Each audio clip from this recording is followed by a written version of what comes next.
As famed dungeon master Janet Jackson once said, smiling favorably upon her players, every time I roll, every die I see, I know you are there, critting back at me, fighting goblin hordes, slaying NPCs. I got all my friends smiting down on me. Hey, hey! Welcome to Homebrew, the show where we, us and you, the audience, where we avoid the crushing dullness of everyday life using our two favorite forms of escapism, alcohol and a Dungeons and Dragons. We have a couple of announcements before we start the adventure proper. Doesn't take long, don't worry. If it's your first time watching, these will all be new to you. So actually, don't need to tell you. If it's your 28th, 29th time watching, you know what's coming. First things first. We are proud to be partnered with Dakota Irish. They are a local handcraft dice tray, dice vault, dice tower maker here in Ireland. If you don't know Dakota Irish, what you can do right now is you can go to dakotairish.com and there's a new intro video on their website where they introduce everything they do better than I ever could. So head all over there, go have a look at Luke. That lands, if you know that the owner's name's Luke. And if you like what they do, if you like their wares, as part of us saying thank you to you for watching the show, we have a little arrangement with them to give you 10% off. So that's as simple as it is. Thanks for supporting local Irish tabletop nerds doing their thing, both here on the internet and there in a workshop. So you can just use the code homebrew10, the number 10, 10, and that will give you 10, the number 10, 10% off. Slick, nice. You putting up your hands, Ben, makes it very distracting. It's as though people should put fingers in after homebrew. Homebrew. Press your hands against the screen and the just I like scan your fingerprints. Used 10 as well, just confusing with your 10. It's called Homebrew binary 2 into the promo code, and then you're good. We are also a podcast, which is no use to you watching us live or on VOD, but all the use to your friends who might be into this sort of nonsense and love using their ears more than their eyes. We're not going to judge people. I love using my ears as much as my eyes. I balance that. I live my life the way I live my life. They might like podcasts, and we are one. If you look up Home Request on all the podcasty apps, on your Podcaster, your Stitchers, your Spotifys, your iTunes, all them, we're there. Just have a look. If you can't find us, get in touch with us on the social media channels at Homebrew Quest. If you can't find us there, you don't know how to use the internet. I don't know how you're watching. So what can we do? It'd be I think people should definitely reach out if they listen to the podcast and just help us keep scoring how many of our jokes don't land without the medium of visuals. For example, the 10 joke. I'm just thinking that now a lot of gags might not translate. Oh, damn. What have we been doing? So that's at Homebrew Quest. all of those hand puppets. The whole character. Yeah, the whole arc, just lost. Yeah, the mute. Ooh. We did a whole silent film episode. It's going to be useless. Hey, look, it's a couple hours of your day. You just get pure silence, white noise. Enjoy it. Relaxing. Yeah. You might have noticed, if you haven't tuned in a while, that we have started a coffee account. So if we do provide that level of escapism from crushing dullness, and you would like to say thank you, you can buy us a coffee at coffee.com/homebrewquest. But what we do with that, sorry, coffee shops, we don't buy coffee with it. We donate it to Maasai, the movement of asylum seekers in Ireland.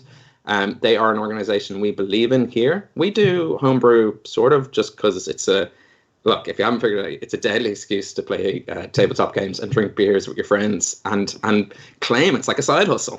Because, it's also work. But, like, you know, there's layers to this. But we do it just because it's fun, and we hope you enjoy it too. But we wouldn't be us if we didn't use this platform we have to support something we believed in. If you don't know Maasai, the movement of asylum seekers in Ireland, anything I say live on the internet is going to be worse than just going to their website in the About Us section. So that's the, you know, but essentially their main goal is to end direct provision. It's a really weird system we have here in Ireland where we house asylum seekers for a really long time in terrible conditions and don't really treat them well at all.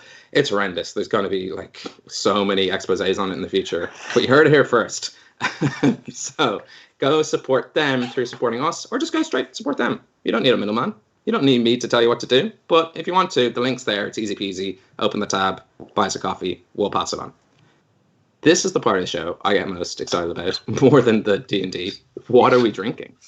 What's everyone drinking? I will start with me. I cracked open before the show in my low mug, so I don't have the bottle. A Lanfalon by O'Hara's. It's been so long since I've had a Lanfalon, and we're almost, given the weather here in Ireland, it's almost stout season. So, but to show you something to the camera, this one. This one's from Left Hand Brewing Company. They're over in Colorado, and it's called Death Before Disco. So some NPCs might have really strict views on what they believe in this episode, and we know what that is. It's a porter. I'm looking forward to it.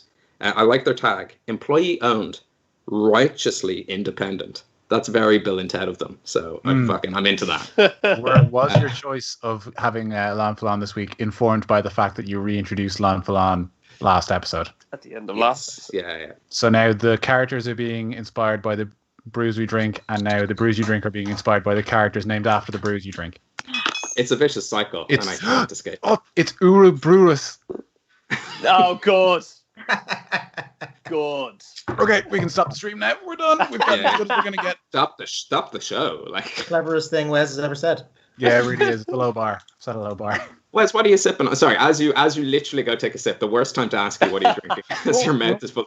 I am drinking. I've just to start out. I'm drinking Asahi, which I fell in love with when I was in Hong Kong in the pre-pandemic, long ago. And then after that, I'll be moving on to the Journeyman, which is one I've never heard of before, but it had a very, tasty-looking label. And so see how that goes. Very excited.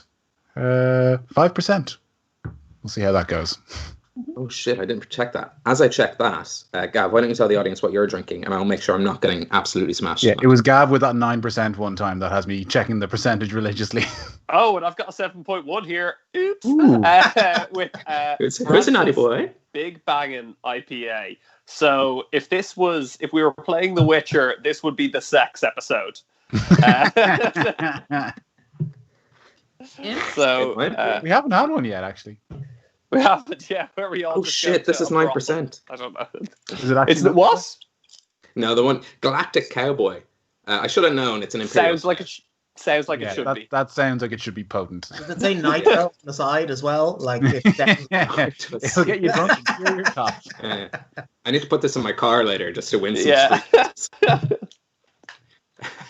Lucy, what are you drinking? I am drinking. I don't have beers today, so I'm going for, in the same way. I think I had a character called Gordon Cordial before, and I'm drinking Gordon's gin with a mixture of whatever sort of tonic water, cordial, lemonade that I can find. So I'm so glad you didn't bring a can of Fat Frog into frame. I would have been so disappointed.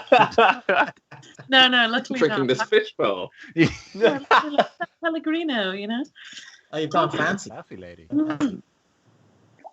And finally, Keelan, our lovable halfling Huck. What are you sipping on? I'm drinking a Vocation bread and butter. You might remember, I think this is the name I used quickly for Rian's false bounty hunter. Why did I fail to say that? Oh, it's only 3.9. I have no defense for failing to speak. It's lovely. Lovely, just standard beer. They probably wouldn't want me calling it standard beer, but a lot of beers need to be. It's just beer is beer. Let's not get ahead of ourselves. Yeah. Like, tastes good. 10 out of 10 beer. Does its trick. Yeah. I mean, it's a huge thank you to our tech team. That's Paul. Now, so you might see him. He'll be waving to you from the room beyond. The room beyond. He's one of our technomancers. We also have Angus. He usually does sound. Again, we do this in our spare time. We have not figured out how to properly add live sound, or in the podcast episodes, add it in then. Look, sue us. So thank you. I'm surprised actually as well, considering you open every episode with a musical number. I'm surprised we haven't sorted that out yet. You need a backing track. We use up all our rights money for the musical number, and I refuse to. That's fair. I'm sinking this. Everyone is in a lot of debt. What I've realized over the musical numbers over all of this time is that Ben and I have close to no connection in music at all. It's hit or miss with me, yeah. I certainly don't know exactly what Janet Jackson song that was. Just no idea. What? Wow. I know I'm tone That deaf, is- but even like I remember she was a person, but I couldn't name one of her songs. One of them is she's got one of them where she looks like most of her story then. she's got one of them where she looks like she's inside one of those white pods that everyone was in the 90s, or the inside of a Yeah, grape. that's That's where most Scream, music isn't was, it? Yeah, mhm. Sure, yeah.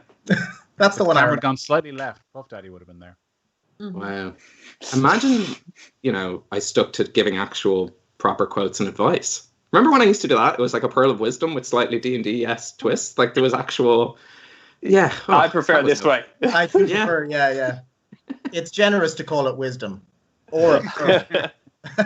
It's more like Oscar Wilde sass. That's the end of the announcements. That's for some of you. That's all you watch. So see you in 2 weeks. But for the rest of you, here for an adventure. Now, without further ado, grab yourself a drink if you haven't already.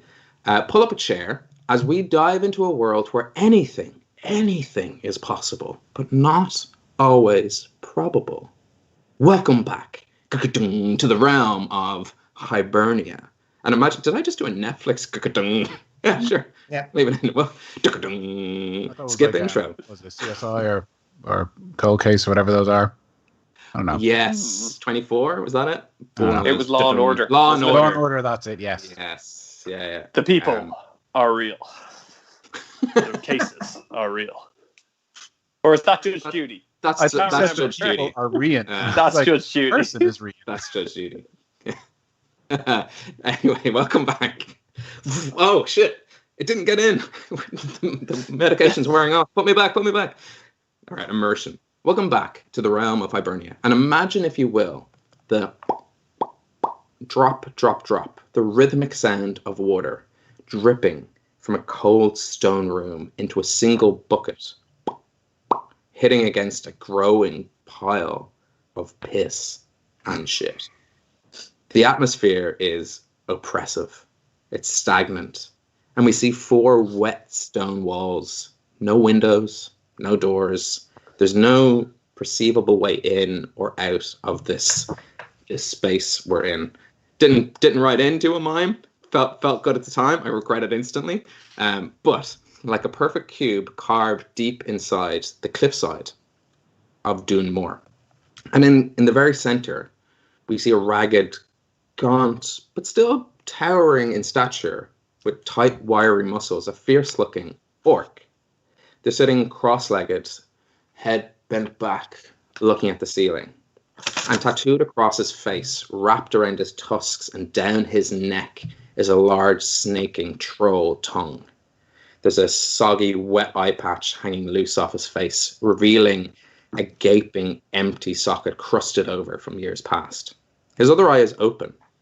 It's unfocused, and reflected within, almost playing out like a film through a projector lens, we see a crashing, stormy sea. This captive looks content. There's a vacant, gormless smile across his slack jaw, seemingly unaware of his dire surroundings, trapped within the illusions playing within his mind. A large droplet forms in the ceiling, pulls together and descends, and lands perfectly into his empty eye. His face twitches. The illusions lose hold, and with a terrifying roar, he leaps to his feet and slams a fist into the stone walls. He's pummeling against his cage, screaming for release. And behind him, shimmering into existence, a graceful form takes shape. With soft, silken words, sweet like honey, she speaks, brushing a curl of auburn hair from her face. It's taken a while to find you. I've met some of your friends. Now, how about you help me find the Dagda's cauldron? But that was then. And this is now, where we find 4 sexy, sexy adventurers in a dank tavern basement in the middle of a city inferno. How fun. That's how I like Rian, this. if you Rian, if you wouldn't mind just catching the audience up on literally just the last session, Sure. Picking up where you kind of arrived at the city of Draíocht. Yeah, so we were outside the town, having previously discovered that Rua was planning on merging the plains, which she made sound dope, but we assume we'll destroy everything. So we stealthed into the city using a distraction, and then made our way to Oris Nafina because I had been communicating with Abby de Vauclair, champion of the hunt, magically through a book. At Oris Nafina, the guards were standing and they were pretty anti-Abby de Vauclair, saying that she tried to stage a coup against the council, and we were like, that ain't our girl. So Sarah Susie rocks up and she's like, yo, I've been chatting to you in the book. And we were like, that explains the handwriting. And she says that there's been a triple cross, not a double cross, a triple cross. So Abby went to the council to warn of a pirate attack. The pirates came into Draíocht because they were told to meet Rua.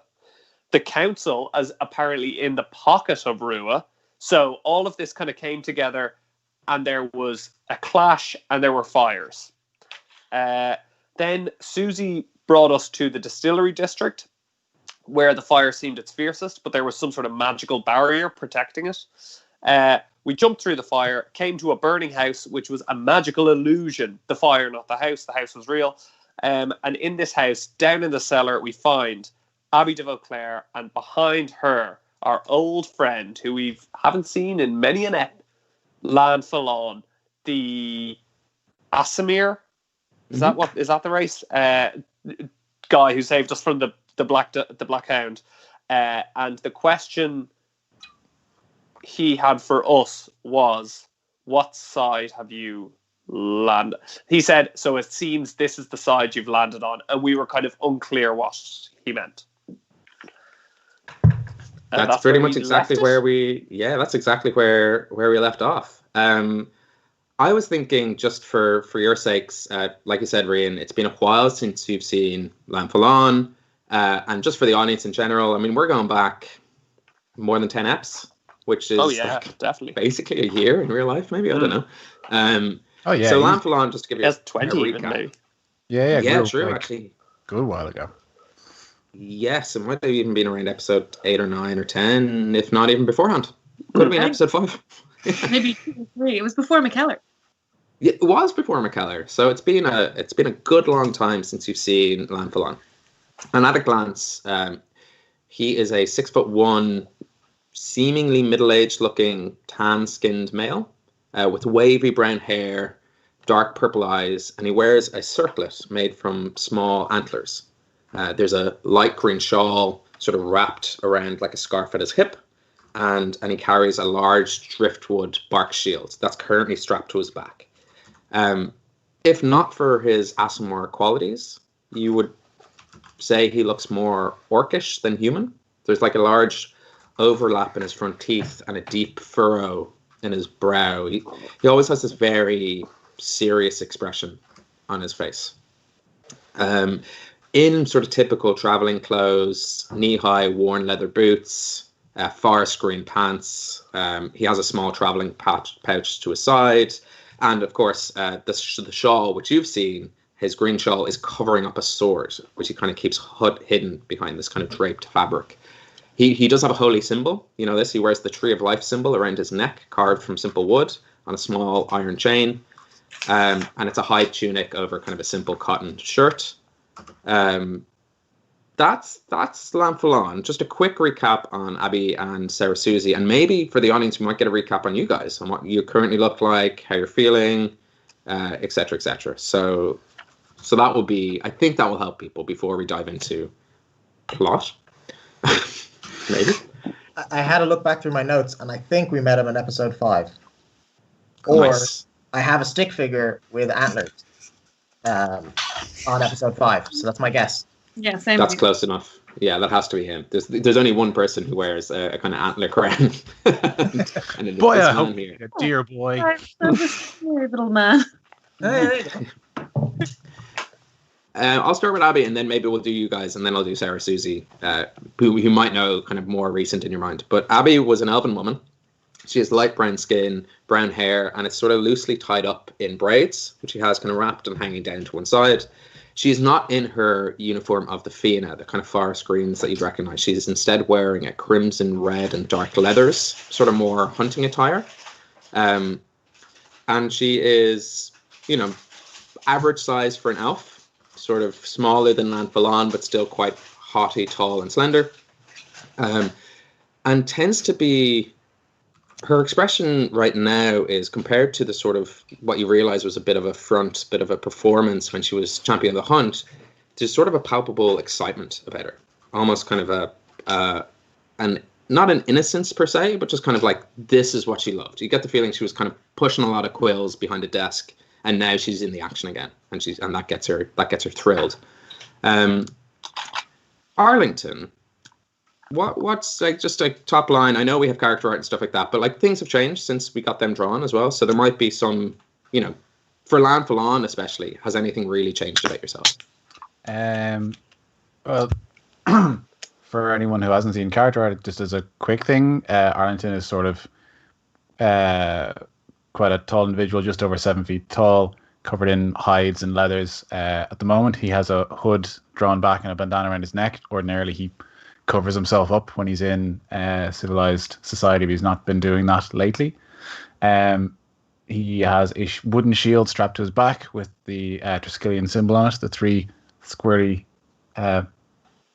squirrels, and he has an axe on his hip that is just constantly, the shield is constantly emitting a dull glow, and he has an axe on his hip with sort of map topography engraved on it that sort of moves as they go, sort of lightweight magical look to it.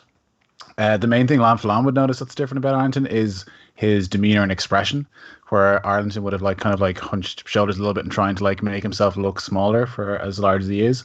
He is now kind of shoulders back, standing proud. He doesn't wear the hood anymore. He has sort of a furrowed brow, and he's kind of constantly looking around the room as he's appraising every situation as a potential combat encounter, just sort of looking a little bit meaner. Nice. And besides, this will also help kind of paint a picture in, it just so happens to be the way we're overlaid in the show, but we might as well make it the order of which you are kind of standing at the entrance to this room is Rian the Halfling. Rian, what's just brief description.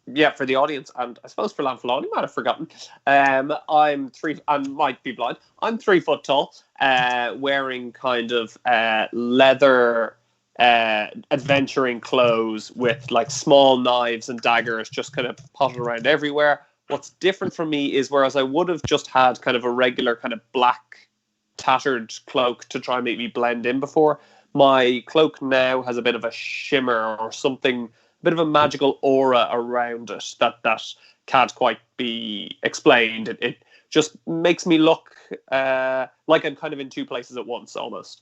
It has that kind of iridescent quality, and I have a sword. I had a short sword, just a regular short sword before, and now I carry a shortened version of Fragorok, which I don't think we described before, did we? Yes, I can get a description of that. Yeah, I don't think I've ever even sent you a picture of it. No, it has a kind of simple wooden handle. Little circular orb at the bottom. Nothing in the orb. It's not gem encrusted or anything. Yeah. Simple wooden handle with a sort of upturned, almost like a smile hilt. And the blade itself is just what seems like it's dull like iron, but you know, having wielded it, that it is a magical blade. And in the little divot in the center there, you do see sort of old sylvan engravings all along the center. At first glance, quite a nondescript sword. Its style is a little bit more old-fashioned, so but not as flashy as say in our world where you see a vintage car, you're like, oh, cool. It's just it just looks like an old sword. It's an old sword, yeah. But on closer inspection, and when Lanfalon first met you, he recognized it instantly. He was like, I know that sword. I'd recognize that sword anywhere. So the only man in the world happens to be the one man contradicting me, which I just described the sword as nondescript. But it's fairly simple. I'll actually post it up. I took inspiration for something that is I believe it's in the National Gallery in Ireland, like an old kind of bog sword that they found or something like that. Okay. So I'll post up something on our socials, in case my words were not sufficient. As well as that, Rian is bald with a mustache and a twinkle in his eye. Nice. Lovely. Iggy?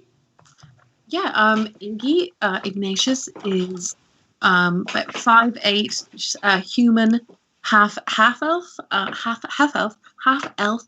Ugh, can't speak. Okay, great start. Red hair that was in kind of two neat braids, which is now, I would just say, perpetually frazzled at all times, like a sort of just layer of frizz coming out of those braids. She's an artist bard, so she's generally covered in chalk or paint or something.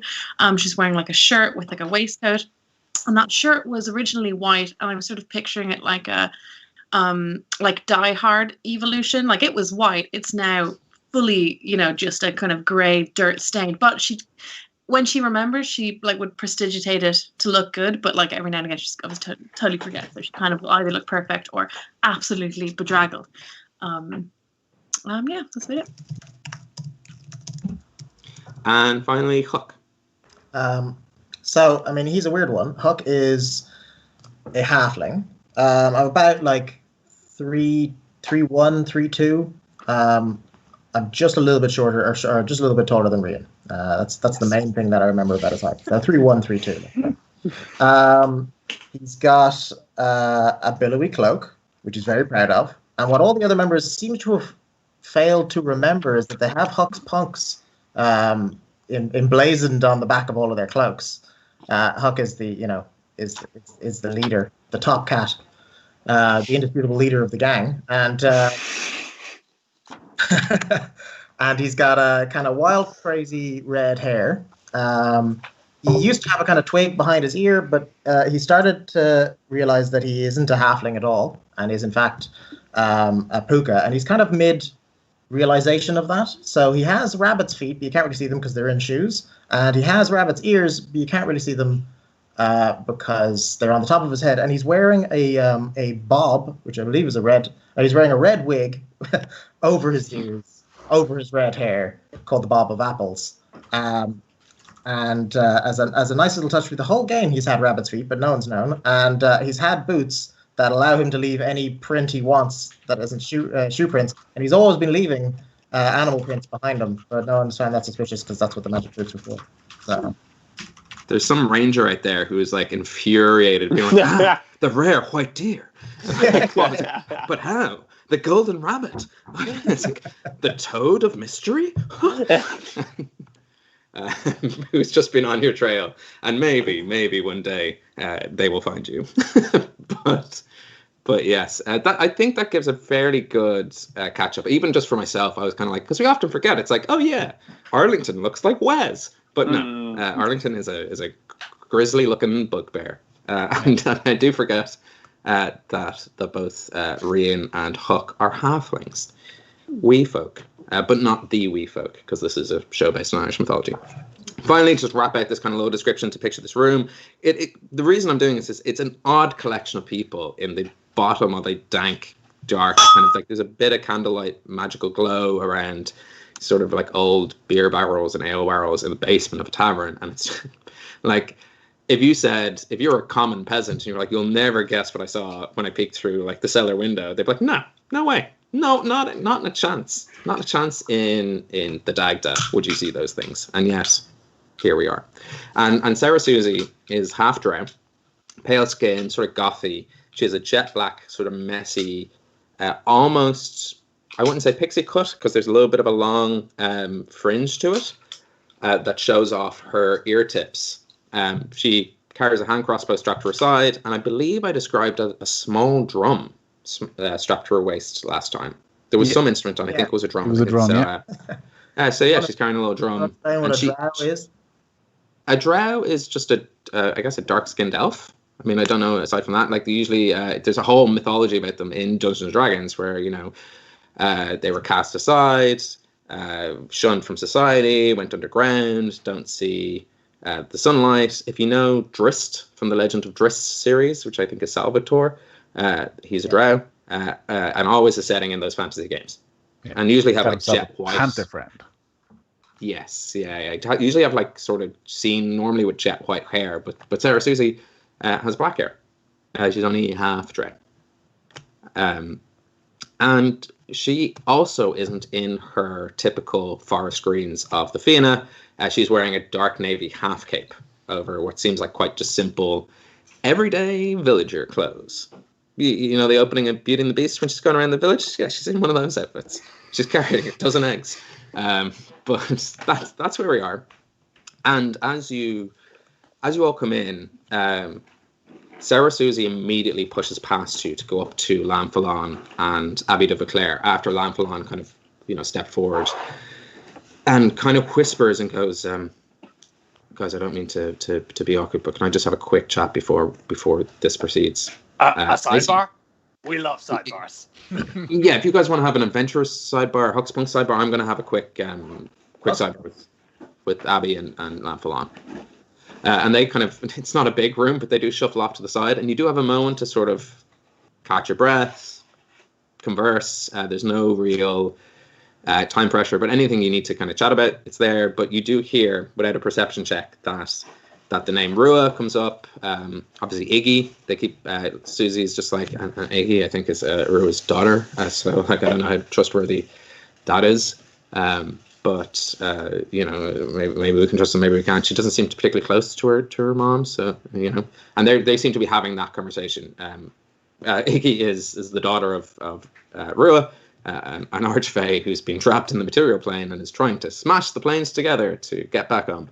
And most of the group here don't like Rua for one reason or another, so they're having that conversation. That's happening. Sidebars really don't have an air of privacy about them, do they?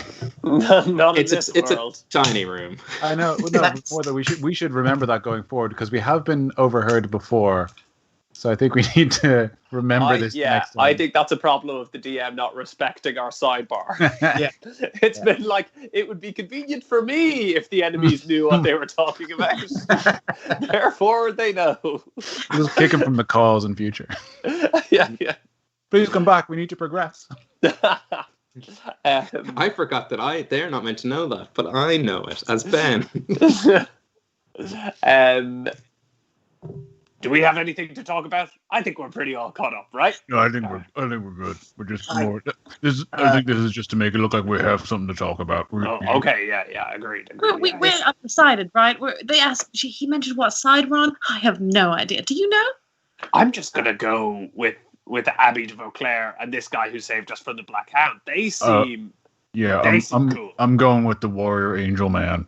I'm probably on his side. Before. He really helped. Okay, good. Well, I think we're all up to date then. I'm friends with more people on this side than any of the other sides. Yeah, so you might have a harder time picking a side. No, this side is good. I've got 2 friends here. 3 now, Sarah Susie. I'm glad he's not counting us as friends. You're my crew. You're my family. We're not your friends. We're your staff. Outside, in the slight distance, you hear an intense creak and cracking sound, followed by a large and crash. It doesn't take a genius to realize that somewhere in the distance, a tree has just like uprooted and crashed to the ground somewhere in the distillery district, which makes sense. It's on fire. Oh, you were. Okay, I guess that tracks. Yeah.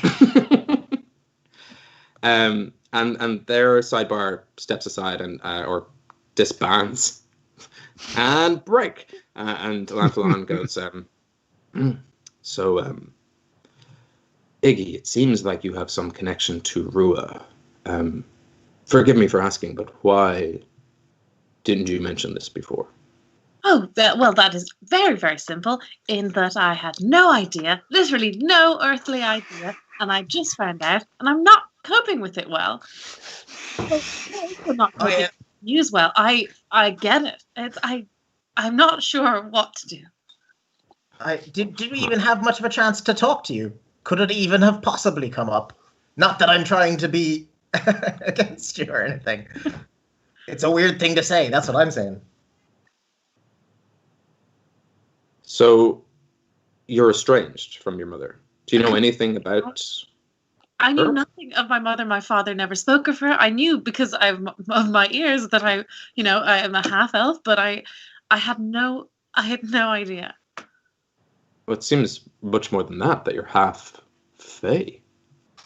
Well, I'm not even really sure Mummy is. In fact, she's just terrifying. So, do you know? And should I trust her? Quick answer would be I'm great. just going to update my notes to change that our big enemy is no longer Archfey. It's now Mummy. I just never got to say that when I was younger, so I thought I'd try that. Oh no, I absolutely love it. Well, if you're seriously asking me, no. And to offer you evidence, everything that is happening in the city of Draíocht, both the betrayal of the Pirates' trust, and if you were asking me, I wouldn't have earned their trust in the first place, but to betray anyone it can't be seen as good. Setting up Abbey de Vauclair to take the fall for an invasion that doesn't even seem to be happening. She's played a lot of people. I wouldn't put it past her to have played you. I'm sorry. So she's getting in trouble for an invasion that isn't happening? Sorry, I didn't catch your name last time.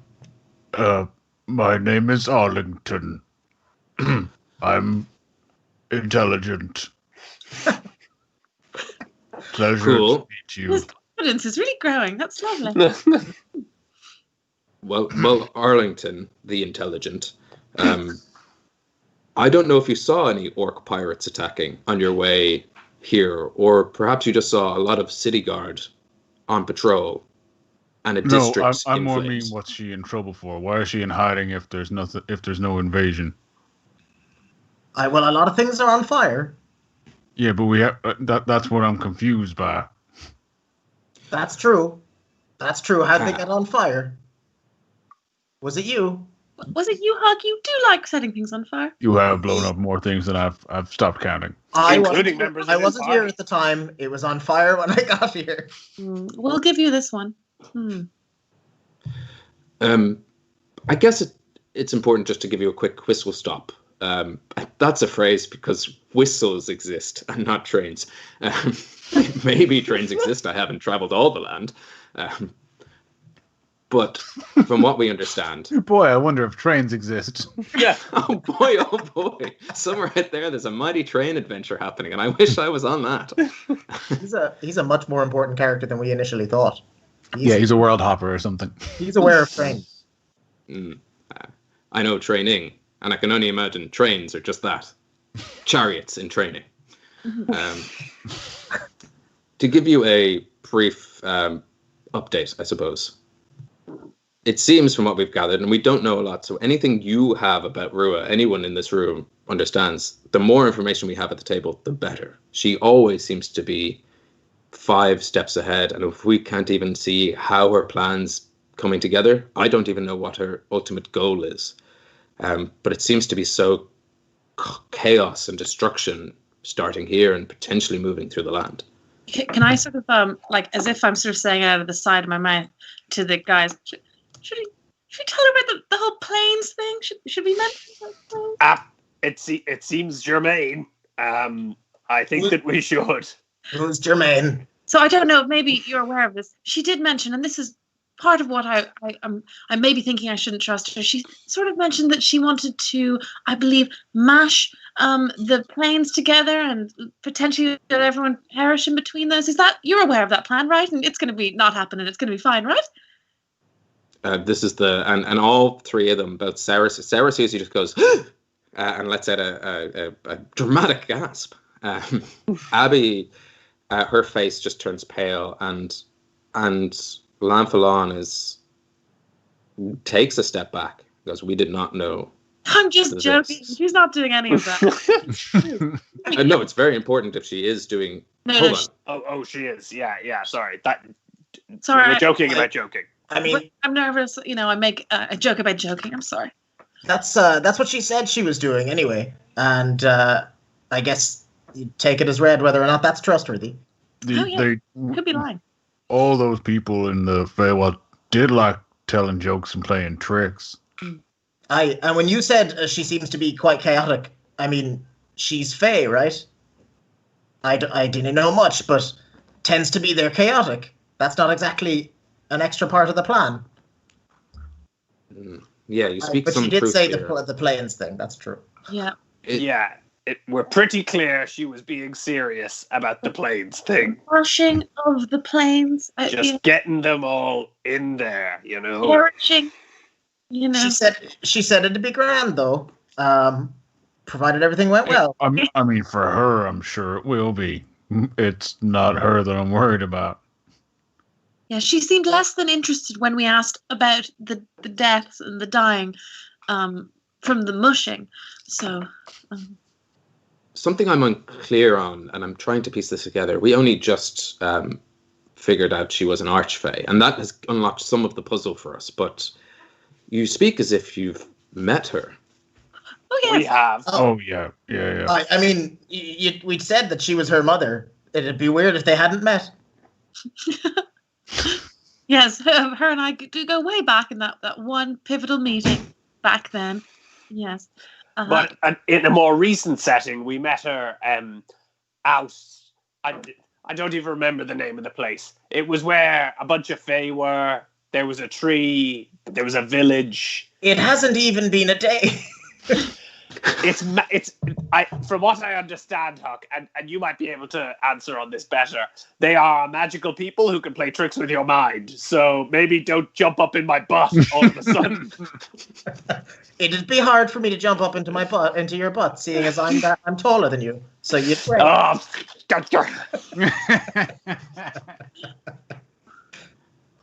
This is fascinating. What we. not the butt stuff. I mean, That is so sarcastic. Yes, don't lead them on with that butt. So you are the first people we've ever met who have actually come face to face with Rua. What does she look like? A tree. She sort of looks like this a bit. She looks like Iggy, but if it was a tree or a puddle covered in bark or the wind. I'm trying to remember what she did look like. I don't think we actually met her face to face. Might have just met a shade of her or her essence. I don't think. But she bears a familiar resemblance to this Iggy. Oh yeah, insofar as a tree has ever looked like Iggy. Let me just do a player thing real quick. Ben, did she look at all like Iggy? Yeah, she did. Yeah. Almost identical. Okay. Yeah, I was thinking we were all making the leap there, being like, definitely. I thought she was an Iggy clown. What it was, that it looked like Iggy's eyes were in the tree originally. Yeah. That's Okay, because I was like, that's a cool thing, but I also, are we accidentally lying to these people? No, it was the way she was initially described, both in the puddle that Iggy was talking to and in the tree, was that it just looked like an older Iggy, but a more sort of fayish, graceful Iggy. Cool. I believe I described her once as Iggy's potential, but imagine he can be more graceful, but I'll go with it. Sure. It's fair. Yeah. It's hard to, really. I know it's a game of imagination, but the imagination knows some bounds. Yeah. Exactly. There are limits then. Okay. So she's planning on aligning the planes and bringing them on top of each other. This is dire. Excuse me a minute. I just need to figure this out. She did say, just from a time perspective, she did say it would be about 1 month until the mashing. That's of any interest. We're that really is trying to get extremely important. The mashing to take off. If you could start calling it that as well, that'd be really appreciated. You're saying she did the mash? Yeah, well, she's pretty much. Yeah. Track. But just a plain mash, no skin or anything. Just plain mash. Just a bowl of plain mash. Plain on plain mash, Also, she said a month, but I mean, there wasn't any time problems in the old Trickery Fae place, but you never know. A month could be right now. Oh shit, I haven't thought I of that. hope it's not right now. I mean, she's trapped to this. She's lying, yeah. Is there anything else we could call it except for the mash? I don't think so. The grind? The smush. The great deathly reckoning, maybe. That's a bit morose. I want something that I could put on a t-shirt, How about the blurry furry? Oh, The blurry flurry, because we know no details about this plan. I like the blurry flurry. What about the Big Bang? Ooh. The Big Bang. That's I don't know if that's already a thing in this universe. Never. Oh, What much about like the- brains, we have no idea about the solar. Chocolate coconut pastry stout. No, that's crazy. Big Bang, the blurry flurry. And at that point, Sarah Susie steps forward and goes, a death before disco? Oh, What's disco? That's Never one mind. of the ones that Susie likes, isn't it? It was a good attempt, Sour Suze. It doesn't sound like she's suggesting a name. It sounds like she's just positing a stance she had. Yeah. Just whatever we do, I'd rather die than let this world fall to disco. So goth. Fucking hates disco. I'm beginning to piece this Back in together. the corner, Robert Smith. She starts penning some more poems. Yeah, why not? She's in there. She's writing down details. She's taking minutes of the meeting. At least someone is. And okay, so forgive me for hypothesizing, but it seems to me that Rua has sown sort of chaos and destruction in order to distract people from the inevitable end. The Big Bang, the blurry flurry, the mash. Because as long as everyone's focused on infighting, they won't be focused on the bigger picture. That about sums it up. I mean, it sounds right. It's a good plan, actually, when you say it. Yeah. I mean, it's a pretty solid tactic for waging any war. Oh, Extracting and resources. she's not a fan of the Clockwork Tangerines roads. Not a fan. No. Or was she a fan because they were mapping the planes? I can't remember. I thought she wasn't a fan. What? How do we feel about the Clockwork Tangerine? I don't remember. The roads have been very useful indeed. Yeah, Everything we roads said seem to is have that like they've- a lot of Fae activity happening around them. I wouldn't be surprised if they were part of her plan, but I can't remember. I think they're. Wasn't she pleased that we got in the way of them? Or was that Galway Bay? Is the roads how she's doing it? I'm pretty sure I wasn't the there. Clockwork So Tangerine are looped into it anyway, one way or another. Yeah. For or against. And Lana, you rescued us that one time in quite a magical, lovely way. I will give you the floor now. How are you going to rescue the world now? And who will ever? Can you wave wings? solve my problem, please. Can we just go back to just petty crime and heists? That's the campaign I want. Well, first, I think we need to know our enemy. What do we know of Arua? We know she is an archfey. We know she wants to align the planes. I'm unclear as to why. Oh, because she's the been banished Fae want to come from back. the Feywild, and she wants to go back to the Feywild, but the only way she's able to do it is to mash them together. Also, she has this like theory that like our world is grey and boring and the Feywild is amazing, and she wants to bring a bit of that magic to us, which, you know, was convincing at the time, but thinking about it might be a bit of a headache. She doesn't like the time changing. And, Yes. And she's definitely one for the chaos. Sure, she was a bloody tree. It was a bloody tree. No, I was swearing for the first time as Huck. Ah, it did Big seem like a moment. character for you. I'll be honest. You must be really riled up, Huck. How are you taking this? I mean, look, there's a lot of things going on. I would say that maybe she isn't my friend. Whoa! The air Down on the escapes ground. the room. Like, it is... You can cut the tension with a knife. Everyone, even Susie, who is your friend. Go ahead and just check his temperature on his forehead for a minute. Look, I'm a barbarian, and you've shocked me to my very core. I'm sorry, Iggy, she's your mother, but she seemed like a piece of work. And no, I understand. The death. It also, I don't know if this comes under the Archfey thing, but it seems like she can appear wherever she wants at any time. But only in that plane, right? Not here. Her whole thing is she can't come here, right? She couldn't go to the Feywild. She can't go back there. Well, she did sort of say that, like, at any point, at any time, I can message her, and like she appears in liquid, and so maybe she's here right now. Well, Who knows? Okay, wait, hang on. Should we not be saying her name that much? Which plane are we on again now? I've been thrown around quite a lot. We're on the same plane as her now, right? Material plane. Material. Okay, Same that's where, plane.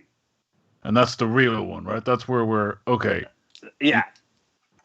I'm gonna let you guys figure this out. My head hurts. You're the smart one, aren't you? Yes, indubitably, all the time. There it is. Books.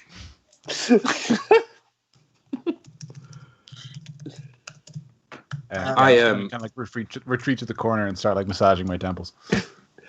So I think that's about all we know for now. Where can we find out more about Rua? The library?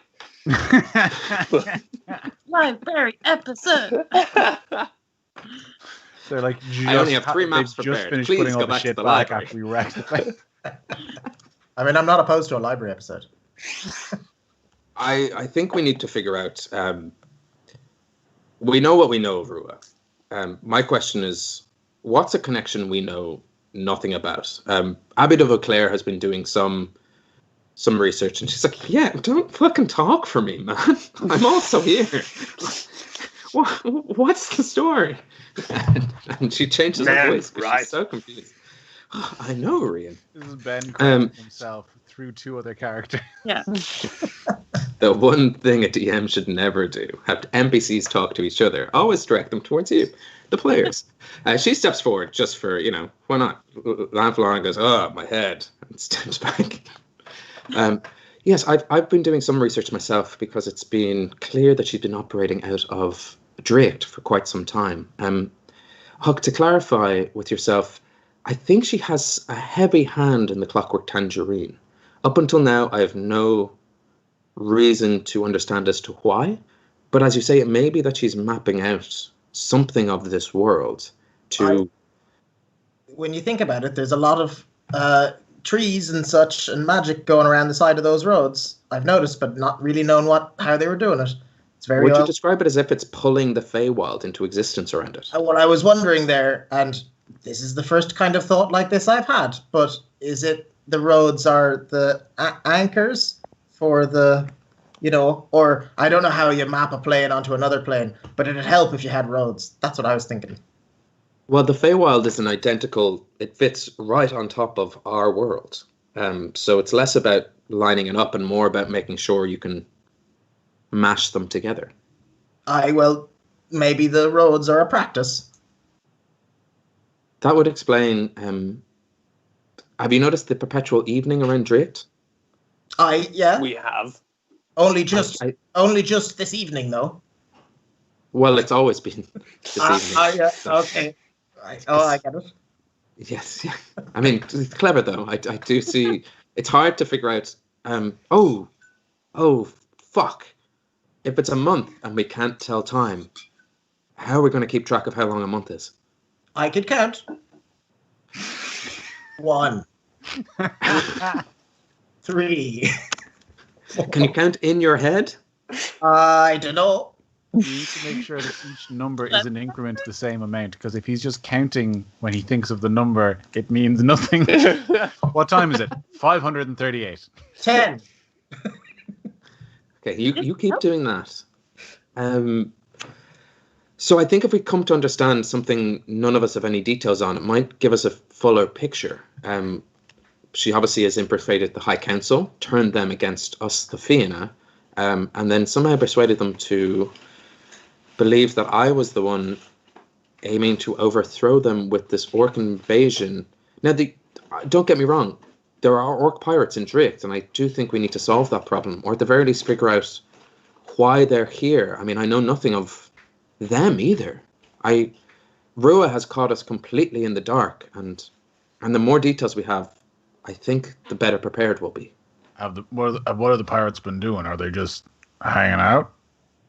I've walked back.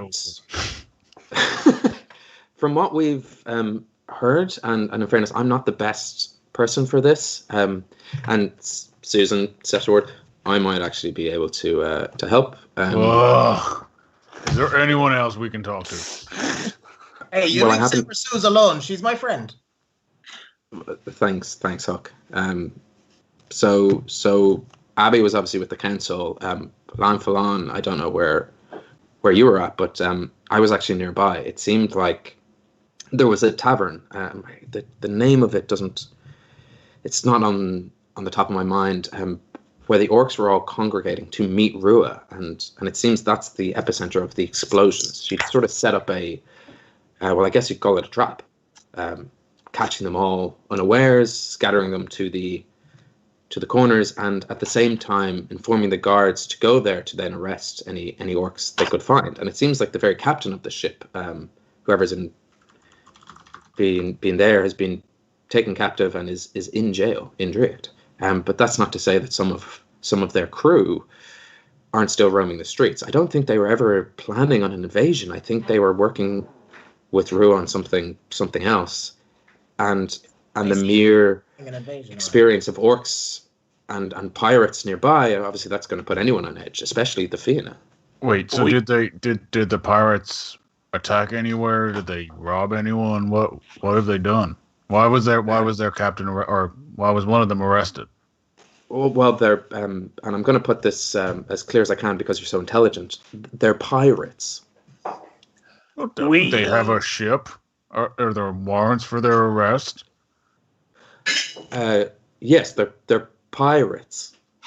Do you know which? We have some information on the pirates. Yeah, we may have. Some of them are all right. We came here on their ship, initially as prisoners, but then somewhat as colleagues. I don't know if I'd go so far as friends. Acquaintances. Their captain, the Fresh Prince of Kildare, is very reasonable, and I don't think that she would attack any city without just cause. This does seem like a setup on both parts by Rua. Yes, was the Crumple Nest? Was that the pub? I think we were maybe told to meet pirates in a pub in Draíocht. We kind of had to say whatever we needed to get off that orc pirate ship alive. Didn't they want to know something about Rua as well? They wanted us to find out what Rua was up to in Draíocht. Then the pirates are counter, or at least the Fresh Prince is counter to Rua, or has her suspicions. Sure, maybe we could trust her. They might be on the same page as us, or if not on the same page, within the same book, you know? I think the pirate lady at least wants everything to stay on this plane. I didn't ask her directly, but I would assume. Yeah. It seems like How do you feel about the planes mashing? Doesn't really come up, you know? Hypothetical first date question. If all reality was to fold in on itself, how would you feel? That depends. How are the roads looking? It's all about those darn roads. Sarah Susie goes, well, and I don't know if you agree, Abby and Lan, but it seems like we might have some unconventional allies. And suddenly she's Obi-Wan Kenobi.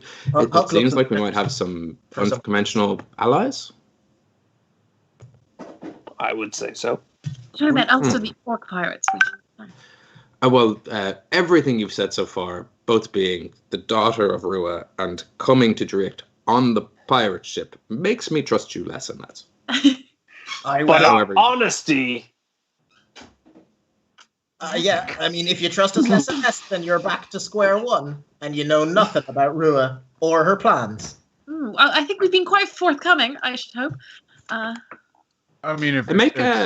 It sounds like planes are going to be folding on top of each other. Do you really want to be splitting hairs and picking and choosing who your allies are based on preconceptions of what someone's done previously? Surely you want every soldier you can get. And Lanfalon steps forward. You make a fair point. I'm inclined to believe that you have just been sort of wrapped up in this whole mess somehow through destiny, through fate, through bloodlines, through appearance, but I'm inclined to believe you, and you have my vote. And Abby goes, I can't help but feel that Susan does raise some good points here. I want to believe. I'm sorry, Susan? Who's Susan? Who's Susan? I'm Susan. Sour Suze. Oh, okay. Yeah, okay. I forgot you were here. You just kind of blended into the background. Sorry. Continue. Okay. Is your name Jermaine? Because I missed whoever that was. I don't know any Jermaine. And as a party, we're gonna do a joint check. We're gonna do like a full on everyone roll persuasion. 3/4 of an hour. First roll of the night. Yeah. This is just to set your general predeposition. Do I add my? Do you want the dice number, or do you want the mod as well? Oh, the mod as well. Yeah. It's persuasion. You know how D&D works. Yeah. Well, look, as a joint thing, maybe he's just adding all our dice together, Mr. Stark. No. I'd be okay with that because my persuasion modifier is -1. If we got to use one of your modifiers, that would be wonderful. Like +2. Then it's straight 20, not natural 20, just Cool. 12. Mine's 19. 19. That's looking good. And both Iggy and Arlington. Lucy, you go first there. 29. Oh, Jesus Christ. Oh, right, yeah, you're a bard. 19. he was the persuasive one, huh? Yeah, we should I mean, in theory, Iggy should be the face of this organization, but character-wise, it just never works out that way. Well, in this case, I'm probably the most untrustworthy, I would think, like most likely to, so I hope that helps offset, I think the general terror and tears that haven't stopped streaming from your face at trying to understand your own situation has really sold this to them. You're having a breakdown in front of them, and I think, look, we haven't described that for the audience. He is a shell. Before you decide how the NPCs react to this, fittingly, I rolled a 6. But overwhelmingly a success. And Abby, Abby does turn to Susie and go, they have been very forthcoming, and they seem very much against the ending of the world. You absolute untrusting goth lady. And Susan goes, well, if I wasn't untrusting, I wouldn't be doing my job right. And true. Yeah, fair enough. She's been hardened by a life of hard admin.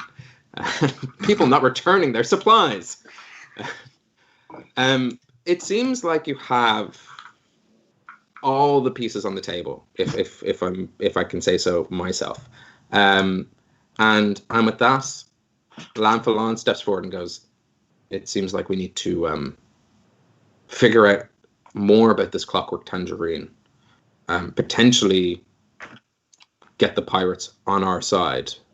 Not a sentence I thought I'd be saying. And aside from that, I think the more we can learn about Rua, the better. So Iggy, if you don't mind being what we would call bait, you can summon Rua or at least converse with her. Could you earn her trust? Sure. Yes, maybe. I can try.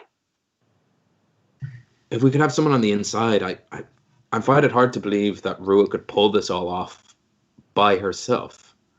There has to be some sort of inner circle. At least finding out who they are and potentially knocking those pins out of the way gives us a better shot at I'm going to level with you. Definitely do that. Maybe, yes, speak to her, kind of tell her how, like, at least make it seem like I am grappling with wanting to help her and try and get some information. And also, I would just love, to speak to her and hear her lovely voice in my ears that I've longed for, but also the gathering of the information. She seems like she's going to be great, bait. Uncorruptible. We have one advantage, if I understand correctly. I'm going to start flexing. The Fae cannot lie, I think. And Iggy, you might be able to. But she might believe that the Fae that courses through your veins causes you this infliction. Has she lied to you when you met? Is there anything to say that she can have this skill? well, I don't really know anything about her, so I couldn't really told you if she lied. Everything she did tell me was true that I'm aware of, and I can. Yeah, If she can lie, she's good at it.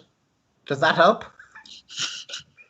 I mean, I can't understand the situation. I understand she's very clever in the sense that I don't understand how you pull off a betrayal without lying once. It's baffling. But she seems to have done it. Have you ever had that many encounters with the Fae? Literally never. Really? All I know is from books. Okay. Well, okay, You're not filling me with confidence. We're going to do this. We can do a real quick test. Hook. I'm gonna take out my what do I have? I don't know. My hide chest piece is brown, presumably. What? Tell me this covering is blue. Why would you want me to say that? I just want to see if you can do it. Is it blue? Why would a halfling not be able don't to ask lie? me a question. Tell me what color it is. It is blue. Okay, this pokes a huge hole in our no lying thing. It pokes no hole. A halfling is fully capable of lying. In It fact, was just a tester for when we meet a Fae. We have a system. It was a practice. Just a warm up. yeah, he was just practicing saying the words out loud and pointing. That's the hardest part sometimes. It is. It's the hardest. I'm sure you understand. The hardest part of investigating is putting the words in the correct order, and then executing that. You understand. One professional to another. Can I prestidigitate it so it looks blue? Yeah, easy peasy. Sweet. I'll have done that as I said it. Yes. Yeah. Oh, lovely. Amazing. Okay. That is, wait, what? Should we? Is there a chance that our good and charming friend, the Fresh Prince of Kildare, is down here now? Maybe should we go now that we're not, like locked on her ship? She won't quite have the same power of persuasion. Maybe we should go and have that chat we did say we might have. Oh, maybe. Did you pick up any of them horrible ring things? She didn't have any of them on. I don't want to have any Grievishadors or whatever they were called on me again. I would rather cut her head off than put one of them on me again. We could put one on her. That seems. I'd put 2 on her. So. I'll put 5 on her. Get out of here, you galactic cowboy. Pardon, folks. I have Zips out of existence. Apologies for interrupting. I'm on a different picture.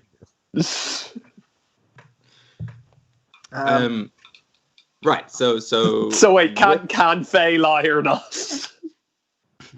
That's the big question. No,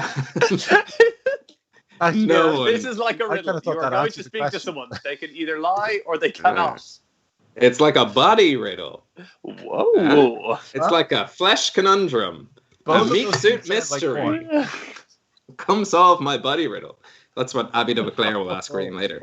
Hey, Rian, want to solve my body riddle? Call. I think that I think we've been told before that they can't really lie. You would, Huck, roll a nature check with advantage. Not only do you remember the Fina, you are also a creature of the Feywild. So I don't even know why I'm making you roll. Just in case you get a natty 1. If you get 2 natty 1s with advantage. There's a difference between being very not liking lying and being unlikely to do it, and then being physical, like liar, like Jim Carrey liar style. Well, that's 17 plus whatever. As long as it's not snake eyes, we're good. Yes. As far as you... Sorry, I set chat off with flesh conundrum. You don't call a beer body riddle without going through some duds first. Am I right? Whiplash? You probably had up on the big whiteboard. You probably had it there. That would also be a good idea for the plane overlapping thing as well, the flesh conundrum. Because I mean, presumably, some Feywild folks and some material plane folks are gonna get mashed together in some like Cronenberg horrific sort of visual. We're cousins now. We shouldn't be. That's not I think how flesh. Well, actually, you know what? It's hard to know. You say fleshy world of like it's a magic. hobby of yours. Yeah, flashing. Bro, do you flash? Oh yeah, every weekend. Oh, Man. yeah. I totally Oh, flash. yeah, I flash. Take an idea and you make it bigger. You know, 100%. Repulsive. They have they are very clever with their words. They try their best not to get themselves into a lie or a falsehood, and they will tell the truth. But they will also do that in the same way that Zone of Truth, the D&D spell, works. As in, like, you don't have to speak, and you can also say, like you did there by prestidigitating blue on the armor. Technically, that is correct. Yeah.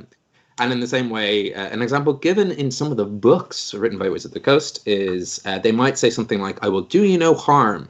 And by that mean, I will do you no emotional harm, while dealing out all the physical harm in the world. Yeah. So they're tricksy folks. Can't lie. Really just puts a lot of work on old DM here, making sure I don't drunkenly say something and then have to stick to it as canon. Well, you made me one of them, so now I can't lie. So, Yes. at least I'm favored with the same problem. Yes, yeah. So forgive any, canonical lies that happen in the show because it's tricksy. I don't think Huck lied that often. Canonical. I don't think he did. Very honest person. Yeah. Fae creatures cannot lie. So that's what you've come to understand, and it's seemingly next steps from, just to summarize, is like find out as much as you can about Rua and her plans, and anything you don't know about. There might be some stuff there. You can also talk to these NPCs. Obviously, I'm just doing a summary because we're about to go to break, so that's why we're doing that. Fresh Prince of Clare could be an ally. Sarah Susie, not that anyone was listening, said she was in prison. So that's fun. And then obviously all the other stuff you want to do. That wasn't a cliffhanger. Sorry, audience. That was just a neat summary for the players at the table, because I don't do that enough. We're going to discuss how to do that. And at that moment in time, another crash and whirl outside. And upstairs you hear the crumbling of stone and rocks as another tree falls in the woods. Is anyone around to hear it? Find it in part 2 of Homebrew, as we'll be back in about 15 minutes. While we're gone, here, this is a bit of an odd request. If you're watching along live, why not tweet out about the show? Just tell people. You can use the hashtags like D&D or TTRPG, post about it on Facebook, Instagram. Like, if you really like it, take a little screenshot, post us up. We'll do sweet poses for you to, just take it anywhere. And tell your friends, because the more we can get this nonsense out there, the more fun we'll collectively have as a community that causes chaos in the world. We are all Rua in our hearts. So tell a friend. Also, this is your hourly reminder to, if you haven't already, just move your mouse ever so slightly down below this video and click the thumbs up thing. Like, subscribe, hit the bell, hit all the buttons, because hugely important, really helps. Yes, yeah, if you can do that, that would be amazing. Give us thumbs up, give us all the algorithm stuff, fool those robots, or give them the information they need. Because that helps us as we go into like VOD, video on demand, appear in the channel stuff. And if you're watching this on VOD, you're not exempt from the Tell the Friends request. You can do that now.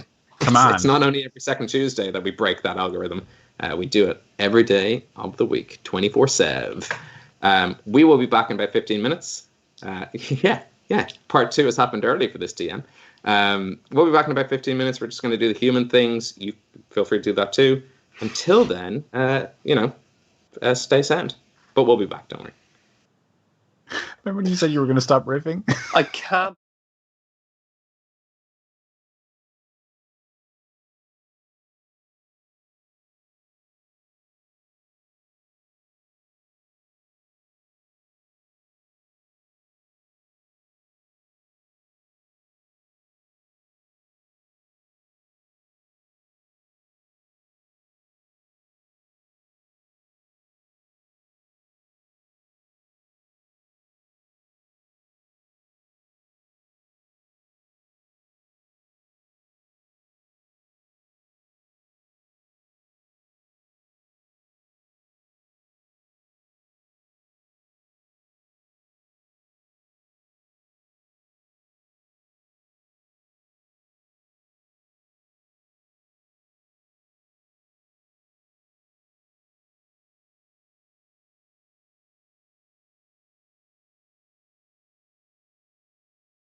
Hey! Welcome back to part 2 of Homebrew Quest, The Plot Thickens. And by that I mean we've added a lot of plot to this adventure stew, and now we're just stirring it up, just thickening it as much as we can. We're just going to jump right into it. The party, Huck's Punks, are in the basement of a burning tavern.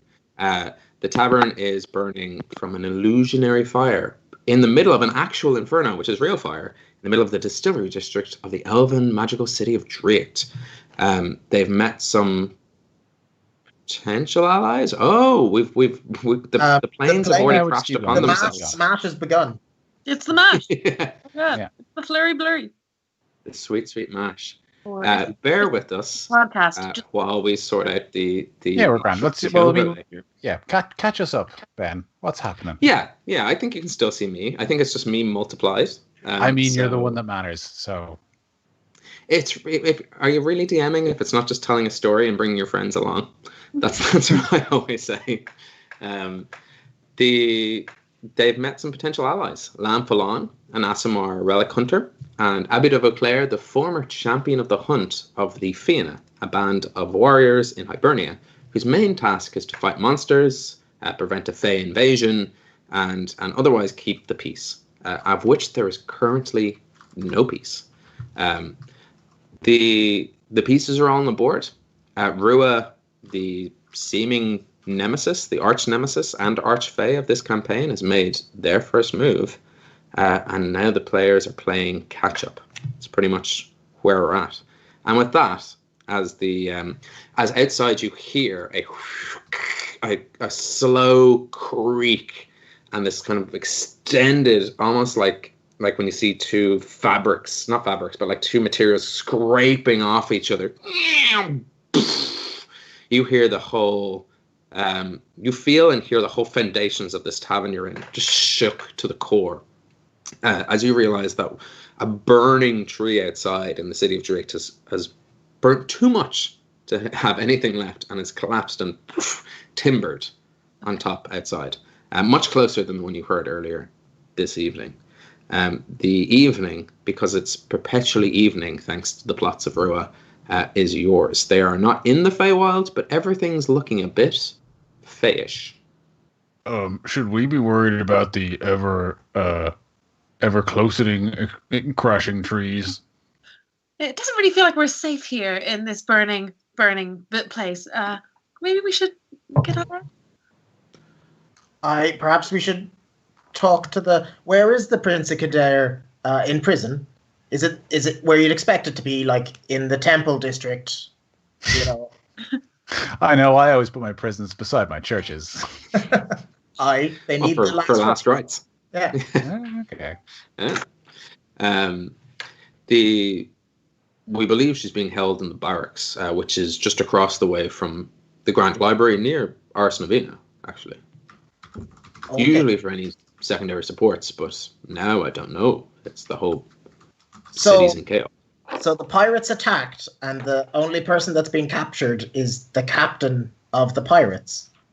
I don't think anyone said that. I just think we said that they have captured the captain. There are other pirates in jail. Not all of them, but some of them. Pretty ineffective attack.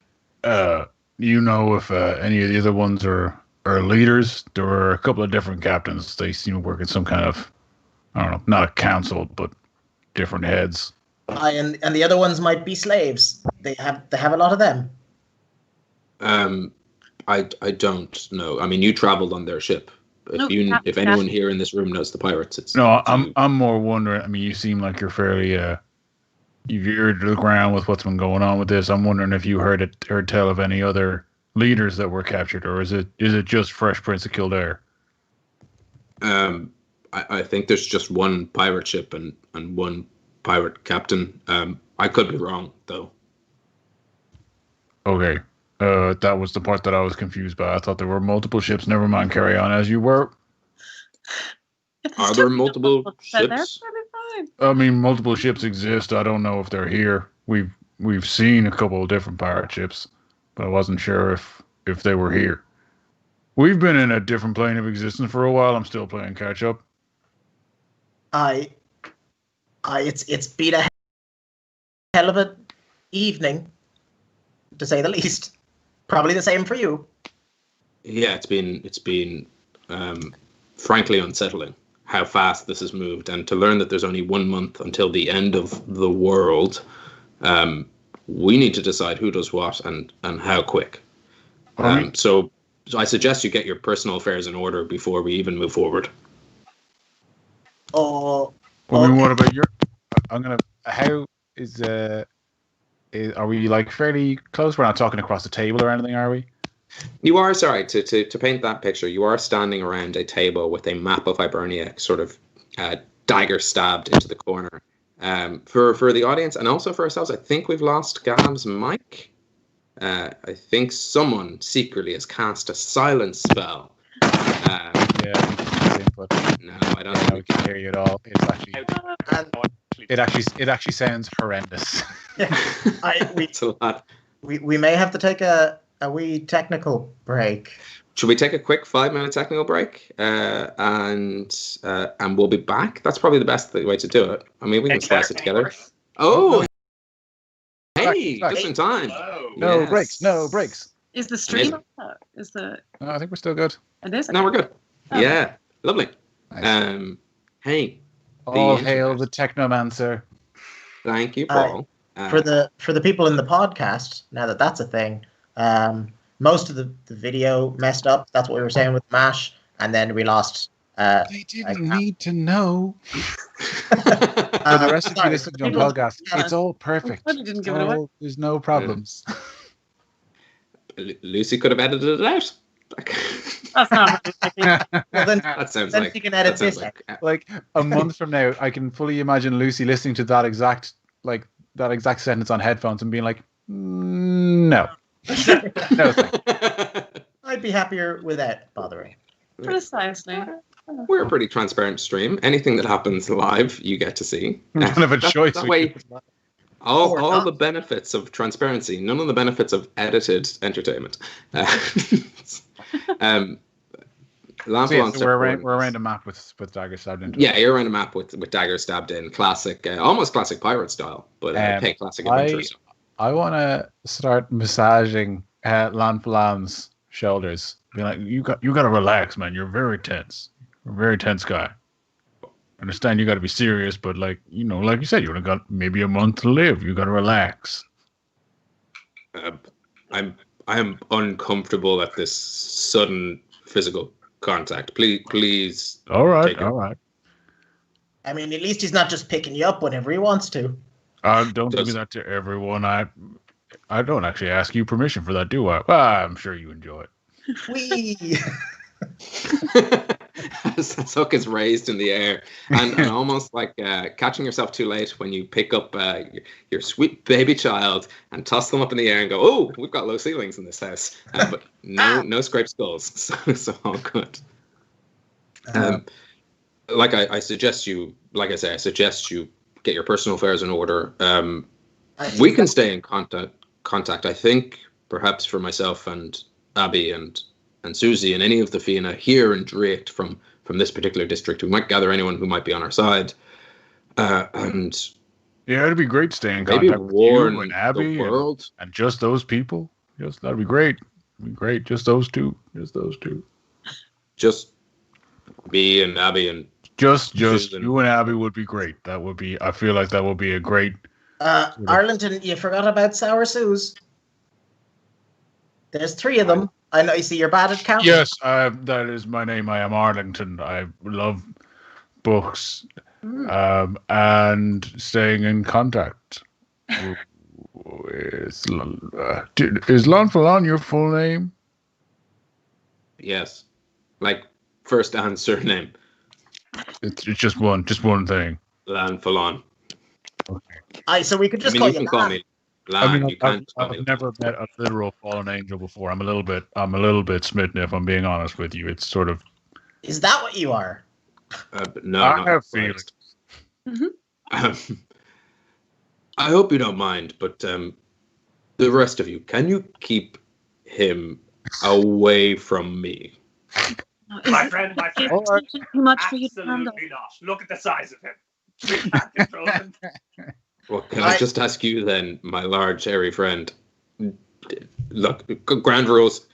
No one prompted massages, and literally, as we only have a month, I do not want to spend any time on your feelings. Well, the first part was very fair and understandable. The second part was hurtful, and I think you meant it to be. So I'm going to go to the other side of this table, and you can go fuck yourself. Arlington. You know what? No, you know what? Fuck this guy. He's been next to useless ever since he saved us from that demonic hound. I've heard my feelings hurt. I'm angry. And I just think it's very. I mean, no, it's fine. No, it's fine. No, it's absolutely fine. I'm completely fine. I'm going to go outside and I'm going to get some fresh air. Don't worry about me. And I storm out. Is there fresh air outside, or is it a lot of smoke? A lot of smoke. Definitely not. It's like choking from the other room. And one more question, although I do actually have some personal affairs I'd like to get to, but is a city under siege and half under fire a good time to take a break for personal affairs? You know what? It was your suggestion. Yeah. Maybe we should go and work on that alliance thing, shall we? I agree. I think the Fresh Prince of Kildare is our only real lead at the moment, and maybe she can. I mean, it seems to battle Rua, we're going to need an army, so we should start with some battle-hardened pirates. Okay. I should, because people sometimes, when they hire Huck's punks, and or don't hire us, but we sort their problems out for us, they sometimes, I mean, most of your city's on fire, but are you okay with us going and doing whatever comes to mind to save the Prince of Kildare from prison? Yeah, your business is your business. I think our plan is to warn everyone in existence. Though now that I say it out loud, I can't think how we're going to get around quickly. Perhaps with the pirates. The pirate ship might help us. Do you have a means of, traversing the lands? Magical means, teleportation circles, we were summoning for a pirate ship as well, I think. We just bought some lovely horses. But I've dibsed it. Oh, but I double dibsed it. Oh, and Sarah gets forward and goes, I've triple dibsed it. Oh, damn it, Sour. Always one step ahead. If you cross your fingers, don't you not do it? Oh. Abby steps forward and goes, I've quintuple dibsed it. Classic Abby. Always thinking 5 steps ahead. No backsies. And you know the law of the land. Do you know, is there an orange tangerine sort of headquarters in Draíocht? Do you know? Is somewhere we could go? Do they have a kind of a base here? Or? Well, I think I might, not here in Draíocht, but the closest place to them might be, well, they have a couple of outposts where they built their roads. So anywhere really you might find someone of interest. And Sleeve Gem, the city of dwarves. That's where they get a lot of their materials to build the roads. Dune Moor, perhaps, as well. It's the finance capital of Hibernia. And the what capital of Hibernia? The finance, where they gild all their finances. Didn't realize we were in the RTE studios for this one. Good to know. Good to know. Okay, well, I don't know how you pronounce that word. It's spelled as it sounds. You probably need a fair bit of finance to mesh the planes, right? I mean, the other option, I guess, is to find the crumbled and defunct Galway Bay. I mean, I'd imagine they have an interest in the people that have destroyed their way of living. Did something happen to the Galway Bay? Yeah, they went bankrupt. Pirates kept attacking them, which now I see the connection that Rua had them initially employed in. I don't trust them as allies, but I do trust that they don't want the world to end. Okay. Yeah, that sounds fine. They seem at that moment in time, and Arlington, you would have seen this from the outside, making their way into this kind of semi-collapsed and crumbling tavern. The trooper, otherwise known as Zitron, one of the members of the Fianna, comes in carrying a box of supplies and passes you by, Orange, and goes, "Oh, well met," and makes their way down and bursts into the underground basement, as if there's any other type of basement in the world. And turns around and goes, "I'm so sorry, I'm late. I brought supplies, new clothing, disguise kits, fresh arrows, anything I could take from the quartermaster stores before the city guard claimed it all." And immediately Abby takes a sword out of this kind of little box and cuts off her braid and starts to kind of just cut her hair short. And she goes, "The less people recognize me, the better, I think, going forward." Mm. A little bit of Rian dies inside. Oh, gross. Can I Rian's going to try to steal the hair. Rian, as a bald man, fetishizes long hair on women. Are you gonna finish that? Can I have it? He just wears her braids on his head. Yeah. Useful disguise material. Mm. You know. Braided moustache. And Lamphilon and Sarah Susie start to change as well, just in case they've been recognized. They throw up a couple of minor illusions, just a classic minor illusion for privacy, just censored flesh-colored blocks, and they go, "Yes, I think with a month to go, we need to act with post haste. We will be taking the pirate ship to warn all of the cities, unless anyone can get us around quicker. Otherwise, I think if you can release Fresh Prince, tell her of our perils, persuade her to our cause, send her to the docks, we will set sail. And then maybe if you could learn as much as you can about... More. Yes, that's exactly where we're heading. First to Dunmore to see if we can learn anything about the Clockwork Tangerine. And perhaps you could go to Sleep Gem, or, to be honest, I don't mind. If you learn something more about Rua, learn something more about the Clockwork Tangerine... I mean, a map of the roads would probably help. Do you have one of them?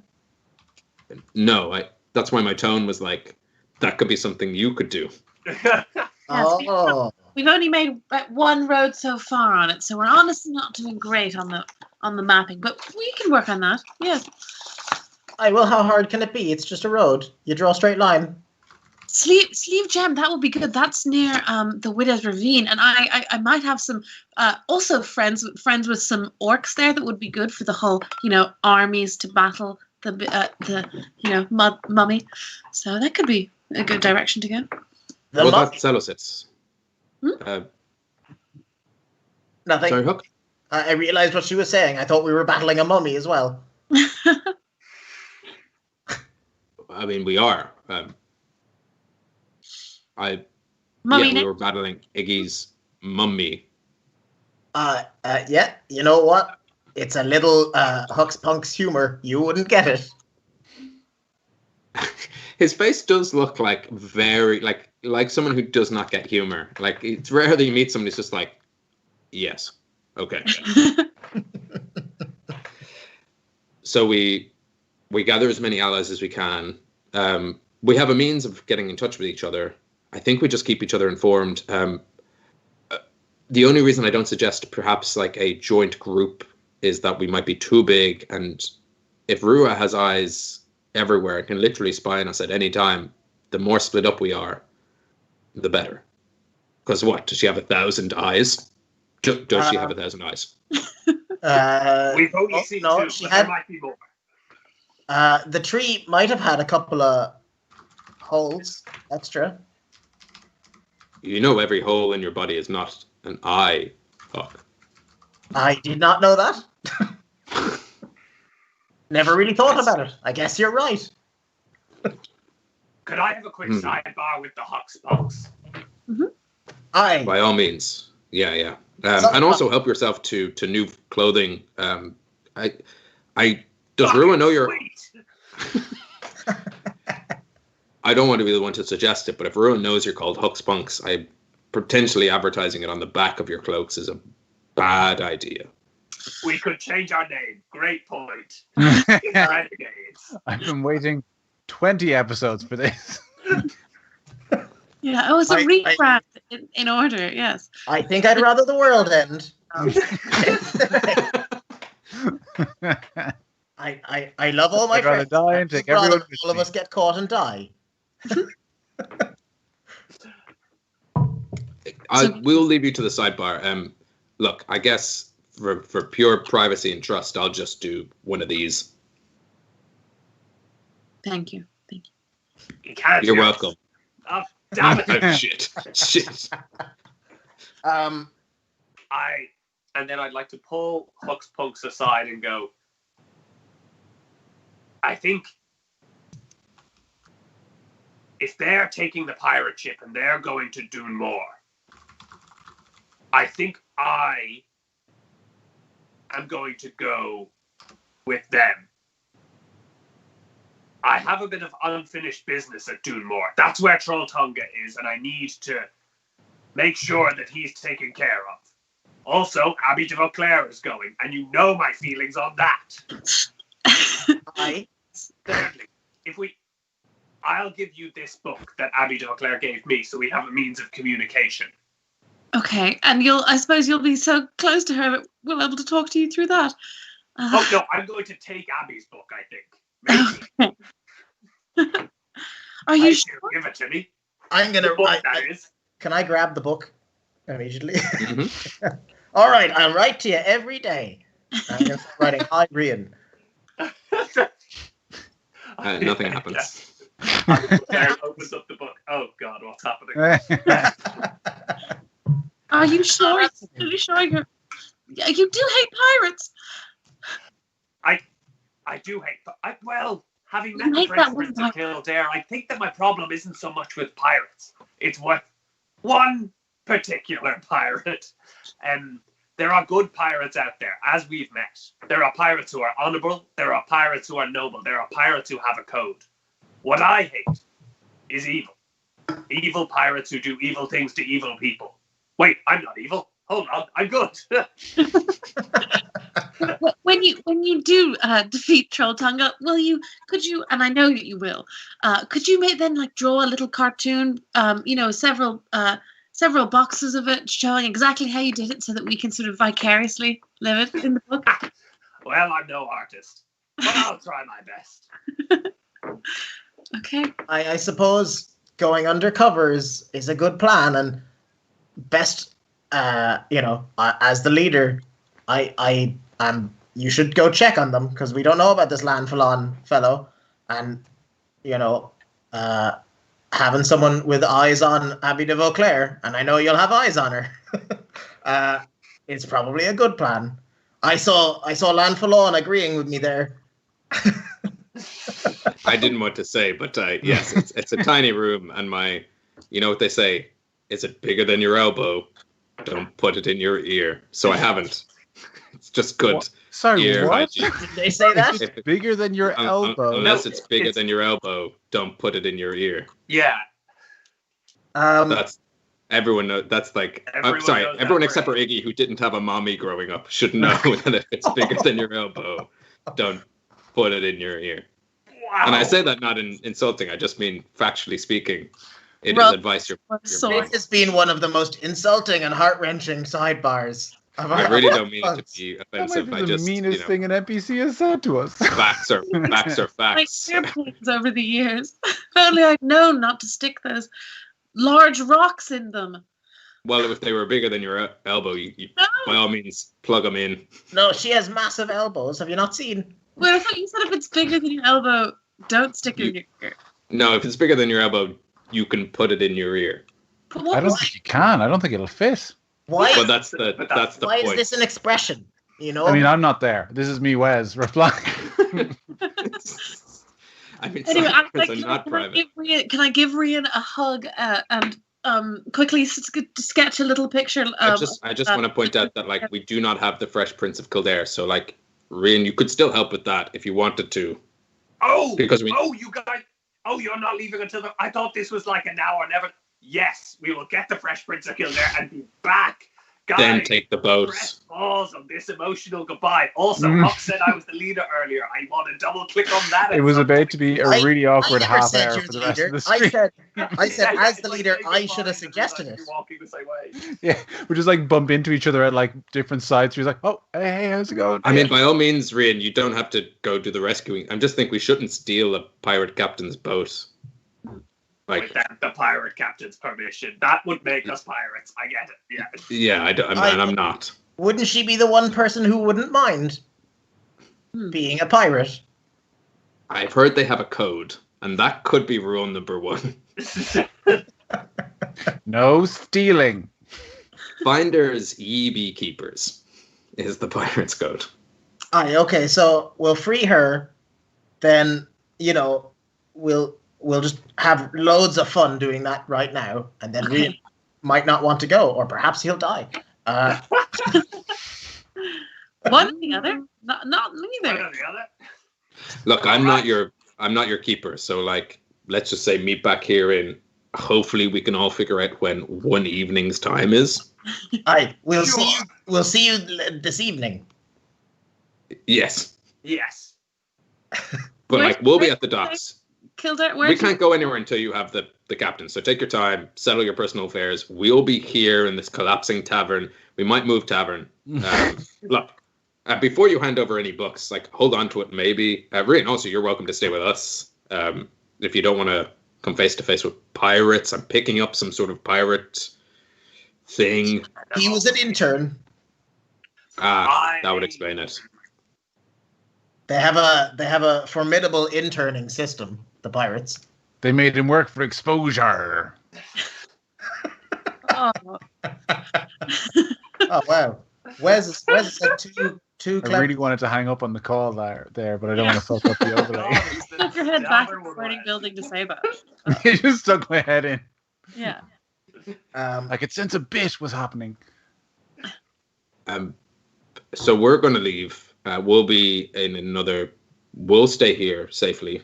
You're gonna leave, literally. you're gonna stay here. Look, I'm being honest. Like, stay in the area. From the moment you said we had a month to live, I have not been thinking straight because it's like time is of the essence. A month is ages. Don't worry about it. Sure, most of this stuff just happened in like 3 or 4 days. Did she clarify a 28-day month or do we get a 31 out of this? Mm-mm. Well, if a day is 10 hours or 20 hours here, Yes. how much is a month? 50?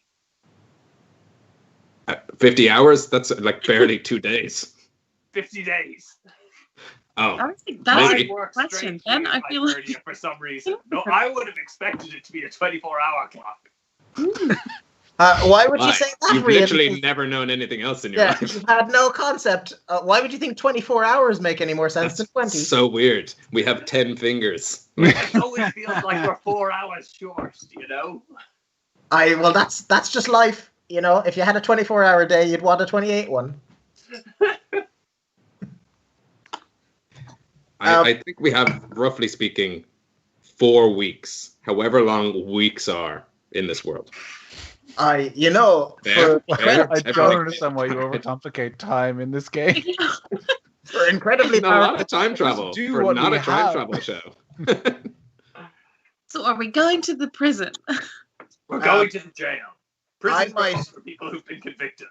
I might pop off to the old temple district to settle just to get that in order before we go and attack the barracks. It'd be great to get this curse just full and truly dealt with.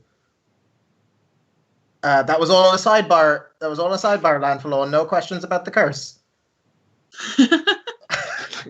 Across all their faces, Troopers, Susie's, Lampalon, and Abby's, you can tell they're like burning. Like, you hear someone's curse, you're like, I know we have a month to live, but hold on, stop what? No questions. This was a private sidebar. You agreed. Okay. Think of it as in parentheses. And I cannot read between parentheses. I know that I don't speak it. Yes. So is this one of these awkward things where we're both leaving the same direction? Look, I'll tell you what, we're just going to stay here for... You're staying. we're just going to get out of the crumbling. But like, I don't know if anyone else is. It's literally crumbling around us as if there's like a reason to leave. In that pile of the supplies, were there any like healing potion-y things in there? Good question. Can I take? I'm gonna definitely take a disguise kit. I'd like to. If I don't already have one, and I don't like have many other clothes, but like I don't know, some kind of generic top to put over my Fianna clothing. Yeah. You got like a University of Hibernia hoodie. You can just throw on. Yeah. UH. Oh, it was my ex's. They just left me here. University. College. It's definitely where Sarah Susie went to college. Ugh. No, there's a Bard Skull. There's a Bard Skull University hoodie there. But Ard Skull, which is a thing in Draíocht. So yeah, you all have fresh clothes. You all have stuff you need, except for things that cost money. It's in this box. And by money, I mean like important stuff. Like there's fresh arrows, there's swords, there's whetstones, there's all these things. It's a jumbotron of stuff. Can I look outside and see if Arlington is close by outside and see where he went to? Yeah, you don't even have to go upstairs. By this point, the building is so crumbled that you can see the street, and Arlington is just outside, Doing waiting, backflips. doing backflips. Roll a quick acrobatics. Think the Kevin Bacon frustration dance from Footloose, but with just backflips. So, Arlington, what's how are you getting on there? What where do you lie in a whole prison? Saying Huck. What? No, I'm fine. No, it's all. Just wanted some fresh air. It's completely fine. Don't worry about it. Make a Constitution check as you backflip in a smog of smoke and flames. Ooh. Saving throw or check? Check. Why not? Let's make it harder. 11. 11. Yeah. You're doing backflips, but you're inhaling a lot of smoke. Yeah, more out of breath than I would normally be. Correct. You all make your way upstairs because I guess that's my job. Has been since the beginning. As Lanfalon, Abby, Sarah, Susie, and Trooper all peel away into. They huddly go. So that's the plan. We'll see you guys whenever, I guess. You have the books, just let us know. Rian, more welcome to stay with us now. You can go with them. You can ditch them halfway through the mission. Whatever suits you guys. And they just before you go, you didn't trust us when we wrote in the book last time. So this time, we're just going to write... code phrase. We're going to write... How about you write great for the town? What was that? That's a bit of a weird one, but I guess it's that's good. That doesn't sound like a code. Yeah. We can put that into the message somehow, so it won't seem like phrase. Great for the town, yellow belly. If you need to be quick, yellow belly. If you have some time, work great for the town into a sentence. Okay. How about we just call you Yellow Belly? That can be your code name. Oh, and what will your code name be? Tough cunt. It's a beer. We'll be journeyman. Either blue beer or yeah. So we'll be yellow belly. You be journeyman. We could all have code names. It's actually a really good time to everyone gets one, just in case we're split up. Oh, mine will be Francis. I will be Stephen. I'll be Bandit. Okay. These are actually really good code names. These are great code names. Why didn't we do this earlier? This is such a good gag. Our whole show is based on beer names. We've never used code names before. I'll be San Pellegrino. The lady of Spain. Yellow belly is Lanfalon, which is very confusing for those two breweries. I'm sorry if they watch, but fine. Abby de Vauclair steps forward and goes, "You can call me Handsome Jack." Okay. I will. I will. Jack. And Sarah seriously steps forward and goes, "Iggy, I hope you don't mind. I'm not willing to go by Fat Frog. So maybe I'll go by... Just do it. Everyone's taking a nickname, Fat Frog. I've got a great... by ambush. How about chocolate coconut pastry stout? CCPS. DCPS. Yeah, okay. Wait, hold on. Wait, what was? what? Can I not be Dark Druid? That looks way cooler. No, listen, Fat Frog. No, the names have already been chosen. Chocolate coconut pastry stout. Oh, I see Dark Druid. I want to be Dark Druid. I mean, find. I don't think it fits your personality at all. I think you should stick with Fat Frog. Right. Fat Frog is Susie. And Trooper, who's also here, goes, can I be Dark Druid? I know it's kind of what we were called. Yes, I think that's incredibly yeah, fitting. If anyone's going to be Dark Druid, it makes sense for Trooper to be Dark Druid. Absolutely. Trooper's already a nickname too, so like my name's Zitron. Trooper's not your name? No, it's Zitron. A well-known code name isn't really a code name. That's very fair. But I mean, we also called Rua the Dark Druid. Is that confusing for us? We can just use her name. It's hiding in plain sight. Cool. I'm Dark Druid. And he seems chuffed. Good. I feel like Susie was being hard done by. Old Sour Suze. Can we just call Who's her Susie? SS? You mean Fat Frog? FF. I do have a beer in my fridge right now called Fat Tire. And I'm not going to grab it. It's too far away. Too far away for this codename shenanigans. Poor Susie. But what? Like, me as a player, I feel bad, but not that bad. I mean, blame the brewery that made Sour Susie, I guess. She is a punching bag. I'm going to quickly look at her stats real quick because she had hopes and dreams and they've been crushed. Her constitution modifier has been worn away. Yeah. Huck? What was your code name? Bandit. Bandit. Yeah, that's a good one.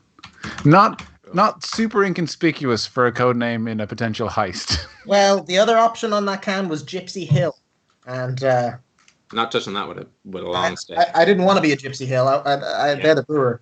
I'd rather be a just straight up bandit. Fair. Did we get one for Ignatius? Yeah, I'm Sam Pellegrino. Oh yeah. San Pellegrino. Now that we have all our code names settled, which really we should have done like up top, like next agenda code names. Then AOD. And by up top, do you mean down in the basement when no one could have heard us? That's exactly where I mean, Huck. I'm glad we're on the same page. Finally, a guy who speaks common. I guess we'll see you when we see you. Watch out for falling trees. And we'll hear them. Yep. So, Correct. So you need to watch out. We just listen out for them. It's fine. Look, whatever keeps you alive. I think he continues to sneak towards the docks. You get the feeling they're going towards like a cool houseboat. Sweet little barge. Sweet little like. Rian looks longingly at Abby de Vauclair as she slips away. Just there. Grud looks longingly at Lon Valon as he sneaks away. Sarah Susie turns back and looks longingly towards you all. No one looks longingly at Sarah Susie. We all turn around. Huck Turn back around, Fat Frog. Huck waved a lot. There was a lot of, I mean, we didn't go through it in this episode, but there was a lot of, just so you know, Rian, you don't need to insight check this. Bit of eye contact between yourself and Abby de Vauclair. You don't get the feeling that it's not, you get the feeling it's mutual. Oh. There was a little bit of a crack of a smile when she said, "I might go with these guys in the boats." Just so you know, you didn't need to insight check that. We haven't rolled any dice. It Maybe was I should have. Her jaw It was gone. Yeah. Yeah. All the signs, all the classic normal elven signs were there. Their eyes get bigger and longer. Their tongues roll out of their mouths. Yeah. Everyone knows that about elves. I'm pretty sure I saw her heart popping out of her chest a couple of times. She had to put it. Elves are strange. As you make your way out of the distillery district in the direction of the barracks and the prison, and also in the direction of the the Temple District. So that's not off the cards, Huck. Look, as much as I get it. Episode 29, Huck's not the punching bag. Everyone takes it out in Sarah Susie. Look, she's not going to be here next episode. Get used to being bottom of that pole. Episode 29 has to be the episode where you don't leave the room. It has to be it's a bottle episode. Everyone knows that. Yeah, this is a bottle episode. It's perfect. True, actually, everything happened in a dank, dark. I think everything is generous. I don't know about you guys, but Rest it's more of a quite can episode for me. Yeah.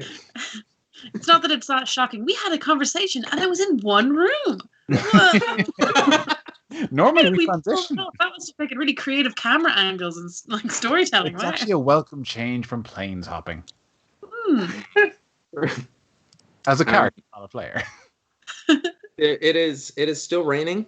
It is bucketing down. It is helping the quell the fires of the eternal flame of the distillery district. You get the feeling. I mean, you put whiskey to flame.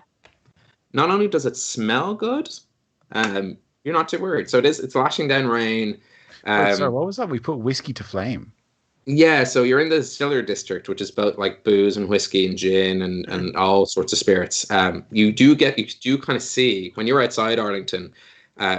Not only did it hinder and help your backflips, but the heat waves and smell of hot whiskey gave you a certain courage and a nice buzz. You're kind of buzzed at the moment. So there's no the distilleries aren't like. Sorry, there are cars beeping. There's out of my way! I gotta get to the distillery. I gotta get to the distillery. Yeah, druids are there casting quell flames and control water to put this fire out. Are there any like random explosions, or is it all like trees falling down? Like I'm thinking like stills going boom and shit. Yes, yeah. I should have been saying that the entire time. It's almost as if I had like high impact action points, but we're in a room, so it's like barrel explosions outside. But it's been nothing but explosions and trees falling down and like chaos, which I do like the idea of you all just like carefully planning. It's nice. It's the dog saying this is fine. If you've been on a team with Huck this long, I mean, surely everything on fire and exploding around you is really no cause for concern. I'm concerned when things aren't exploding. Yeah. That's when something's about so close to the rail yard that falling asleep without the sound of trains through the night, it's hard to get any winks. So, like yourselves, falling asleep without the sound of exploding fireballs, it's just not calming anymore.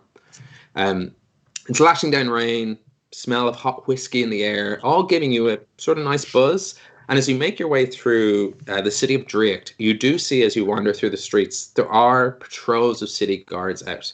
They're not necessarily on the lookout for you, especially now that you've all changed out of your Fianna attire. I don't know if you've lost your Huck's Punks cloaks. That's up to you and the audience.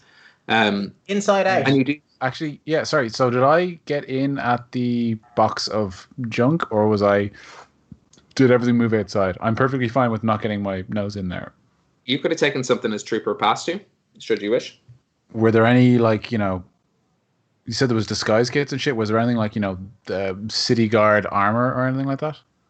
No, but there was a mascot outfit for Draíocht. The Draíocht football team is the Bugbears. So there was an outfit of a bugbear in a mascot uniform, which you're more than welcome to have, should you wish. Yeah, okay. I take the bugbear outfit. This is the meaning to my people. The Draíocht Bugbears are their sports team. Forearms are. That's not accurate at all. I'm not going to even say football or Gaelic football or hurling. It's just the sports team of Draíocht is the Draíocht Bugbears, and there is a lot of merch like that. You're welcome to have that outfit. This is really interesting information to have, knowing that they're clearly quite fond of them. Maybe they're not fond of them. I suppose if a team's mascot is the panther, they're not fond of wild panthers roaming the streets. Precisely. There's a hockey team called the Senators, so I mean, people often don't like them. That's true. It's a weird mascot. Yeah, I'm not sure what their mascot They're looks sharks. like. I always imagine it's Senators. just a man. Yeah, the barristers. The California Pizza Guys versus the Miami Dolphins. Anyway, there's that. No, there's proper clothes. I mean, yes, there is a mascot. No, I'm 100% okay taking the mascot costume. That's genius. it can't possibly make him any worse at hiding than he already is. Mm-hmm. Even though on the face of it, it would make everyone of the rest. Also, I'm very excited for the eventual reveal when we get captured and someone pulls off the mask and it's just the same face underneath. That's a good fake. He's not a bugbear at all. He's huh. You make your way through the streets. You've gotten to know them a little bit now. You feel like, despite only spending a couple of days here, if less hours maybe, but with the help of the Lair Skull Axe, you make your way through the city streets. That is correct. You've got an innate sense of direction. You do see there's some fights breaking out outside of kind of other taverns. You do see some city guard chasing down who you recognize at a distance as the crew members of the Atlantean, Son of the Sea. So they're obviously still kind of in the area. And because of that, there's like easy pickings. It's like playing the game on easy mode. Like you can nip past the guards because you are not pirates and you're not clearly members of the Fianna. And they seem to be the two people or groups they're looking out for. And as you make your way closer and closer, I want you to all make stealth checks. Just in general. It's not a very high DC, but let's see how it goes. Oh, we're all actually somewhat decent at. And 19 for me. Cool. 30-20. 14. Oh. Right? Nice. I got a natural 1. 6 overall, so it's a natural 1. Yeah, and I'm sorry, I apologize. I know Wes, as a player, you've said it to me before, and I do agree with you that hearing the phrase "it's not a very high DC" doesn't really fill the game with tension and drama. But you and get a 1. Yeah, and get a 1 changes everything. So with all that, as you kind of sneak through, Iki, you're looking too inconspicuous. You're doing a proper like hamburglar, like and you hear from behind you the sound of some people. Hey, you, stop. Nothing to see here. And I'm gonna scurry even more badly. You turn and you glance in the direction, and there are a kind of group of 6 city guards, and they begin chasing after you down the street. And you can see as they're running, they reach for the swords in their sheaths. And they're quick, like they know these streets better than you do, and even heading in this direction, they catch up pretty lickety split. And right as they kind of go, no, stop, we just need to ask you some questions. I was going to say, can I stop? And I go, oh no, sorry, I'm just joking. I'm sorry. There's a fire back there, and I don't like fire. I was just running home. I'm so sorry. Did I stress you out? I'm so sorry. Is everything okay? Just the fire. That's why I was, running. And the pirates. You know about the pirates. They've been running around. You were just right at that moment of time. Beside you, and you've seen this once or twice in a smaller scale, but beside you, this kind of ripping noise, like as a large tear in reality just sort of opens between you and these guards, and an absolute swarm of Feywild creatures rush through. It's unorganized. It's an absolute stampede, and the city guards. Actually, let me find out because this will have a thing. Oh boy. Some of them manage to jump and leap out of the way. One of them gets trampled by what you see are a swarm of pixies. 4 banshees come through and shriek into the air. And at this moment in time, a large sort of boof footprint, and almost as if they're gripping the tear in reality itself, pull apart, and you see what is a gigantic tree ant step through, which is sort of this walking humanoid tree creature. And as they step through and they kind of bat this guard aside, the final thing you see in this moment of terror is the head of a human get through, and you almost see the legs of a horse before the realm cuts and slices this person in half. And you just see the top half of a human. Who knows if it was a real centaur? We'll never know. It's just a person. It was just a person. That's what the coroner's report will say. No horse DNA in this just man. A man. Just a person. Just a man. You get the feeling there was more to this man. He might have been a horseman. As the realm, which is unstable and fluctuating and crackling with energy and pulsating, just closes and chops this maybe centaur in half. The tree ant looks your way as a circle of guards form around it. All these other creatures seem to have just dispersed and scattered to the winds. And with a wave of the tree ant's hand, one of the buildings, which you know is a residential building in Draíocht, comes to life. It's part tree, part building. And inside you just hear the screaming of people like, ah! Like proper olive oil style Popeye. Like, ah! And they're hanging out the windows. Ah! Someone fall, plummet to like a lot of damage, actually, because these trees are big. You can say death. It's okay. Yeah, they're dead. A lot of these elves just like fall out of this like half building residence, half tree as it animates to life. And with all this chaos in front of you, 2 tree ants, a city guard, two tree ants. I thought it was just one that came through. Yeah. One of them, the one that came through, sort of waved its hand in a magical means and animated a tree to life. So the other one has become a tree ant. Okay, sorry, I get you now. Yes, yeah. They've kind of awakened what was the local school. Whoa! So they were kids that died? No, don't worry. They're all kids that died? No, kids are fine. This is getting dark. No, so let's say it was the local radio station. Yeah, why not? Yeah. The local news. No, Ben, you said it was the orphanage. It was the Radio local orphanage. Yeah. The local orphanage. But thankfully, all the orphans were out on a day. They're on a day break, and it's just the orphan keeper. The mean old people It's running. evening time. Yeah.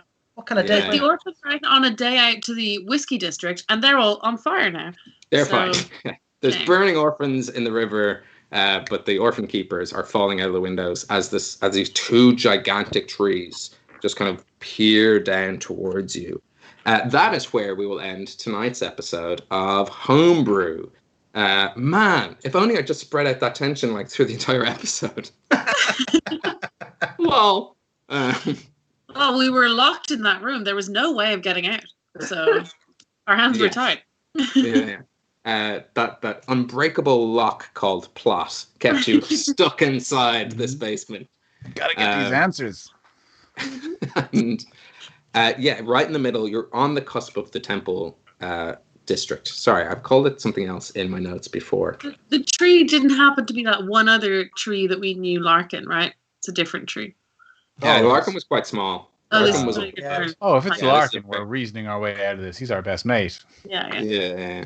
They might know Larkin, Hmm. maybe. The Aspen Glade is what I call it, the temple district, and you were on the cusp there. The guards seem distracted. Their attention is now on these 2 tree ants. The banshees, kind of floating and soaring through the air, are about to let out this gigantic screech. I mean, we'll find out next episode if it's roll for initiative or roll for get the fuck out. That's up to you as players. Ben, you got the cliffhanger. You nailed it. You can let it sit. All right, we will be back in 2 weeks. In the meantime, if you enjoy this show, if you want to tell a friend, please do. If you want to support us and therefore support Masai, the movement of asylum seekers in Ireland, please donate to our coffee account. We will be back in 2 weeks' time. Right in the middle of September, right in the middle of this battle, right in the middle of this plot and this world ending. We have a month to save the world, which in D&D times means we'll wrap up about 2:25. And until then, look Like after and hit the yourselves. buttons on YouTube. Yeah, do all the stuff. All the If buttons. you haven't done that, do all the stuff. All the stuff. Hit all the buttons. Even the thumbs down. Hit it twice. That way you undo the thing you hit. That'll really confuse the algorithm. Yeah. Yeah, we're here to confuse robots. That's it's always been our thing. No, maybe you're hate watching, and they know that you love that. So sweet. Yeah, hit the Yeah, thumbs up. send links to this episode to your friends that might hate watch this, that they might really dislike this show. That's fine.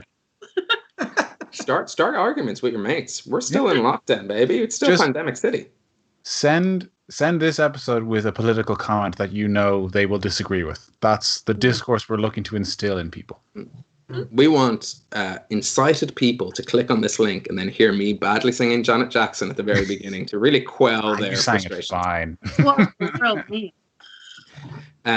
We will be back in 2 weeks. Until then, look after yourselves, be kind to one another, be sound. Good night, and joy be with you all.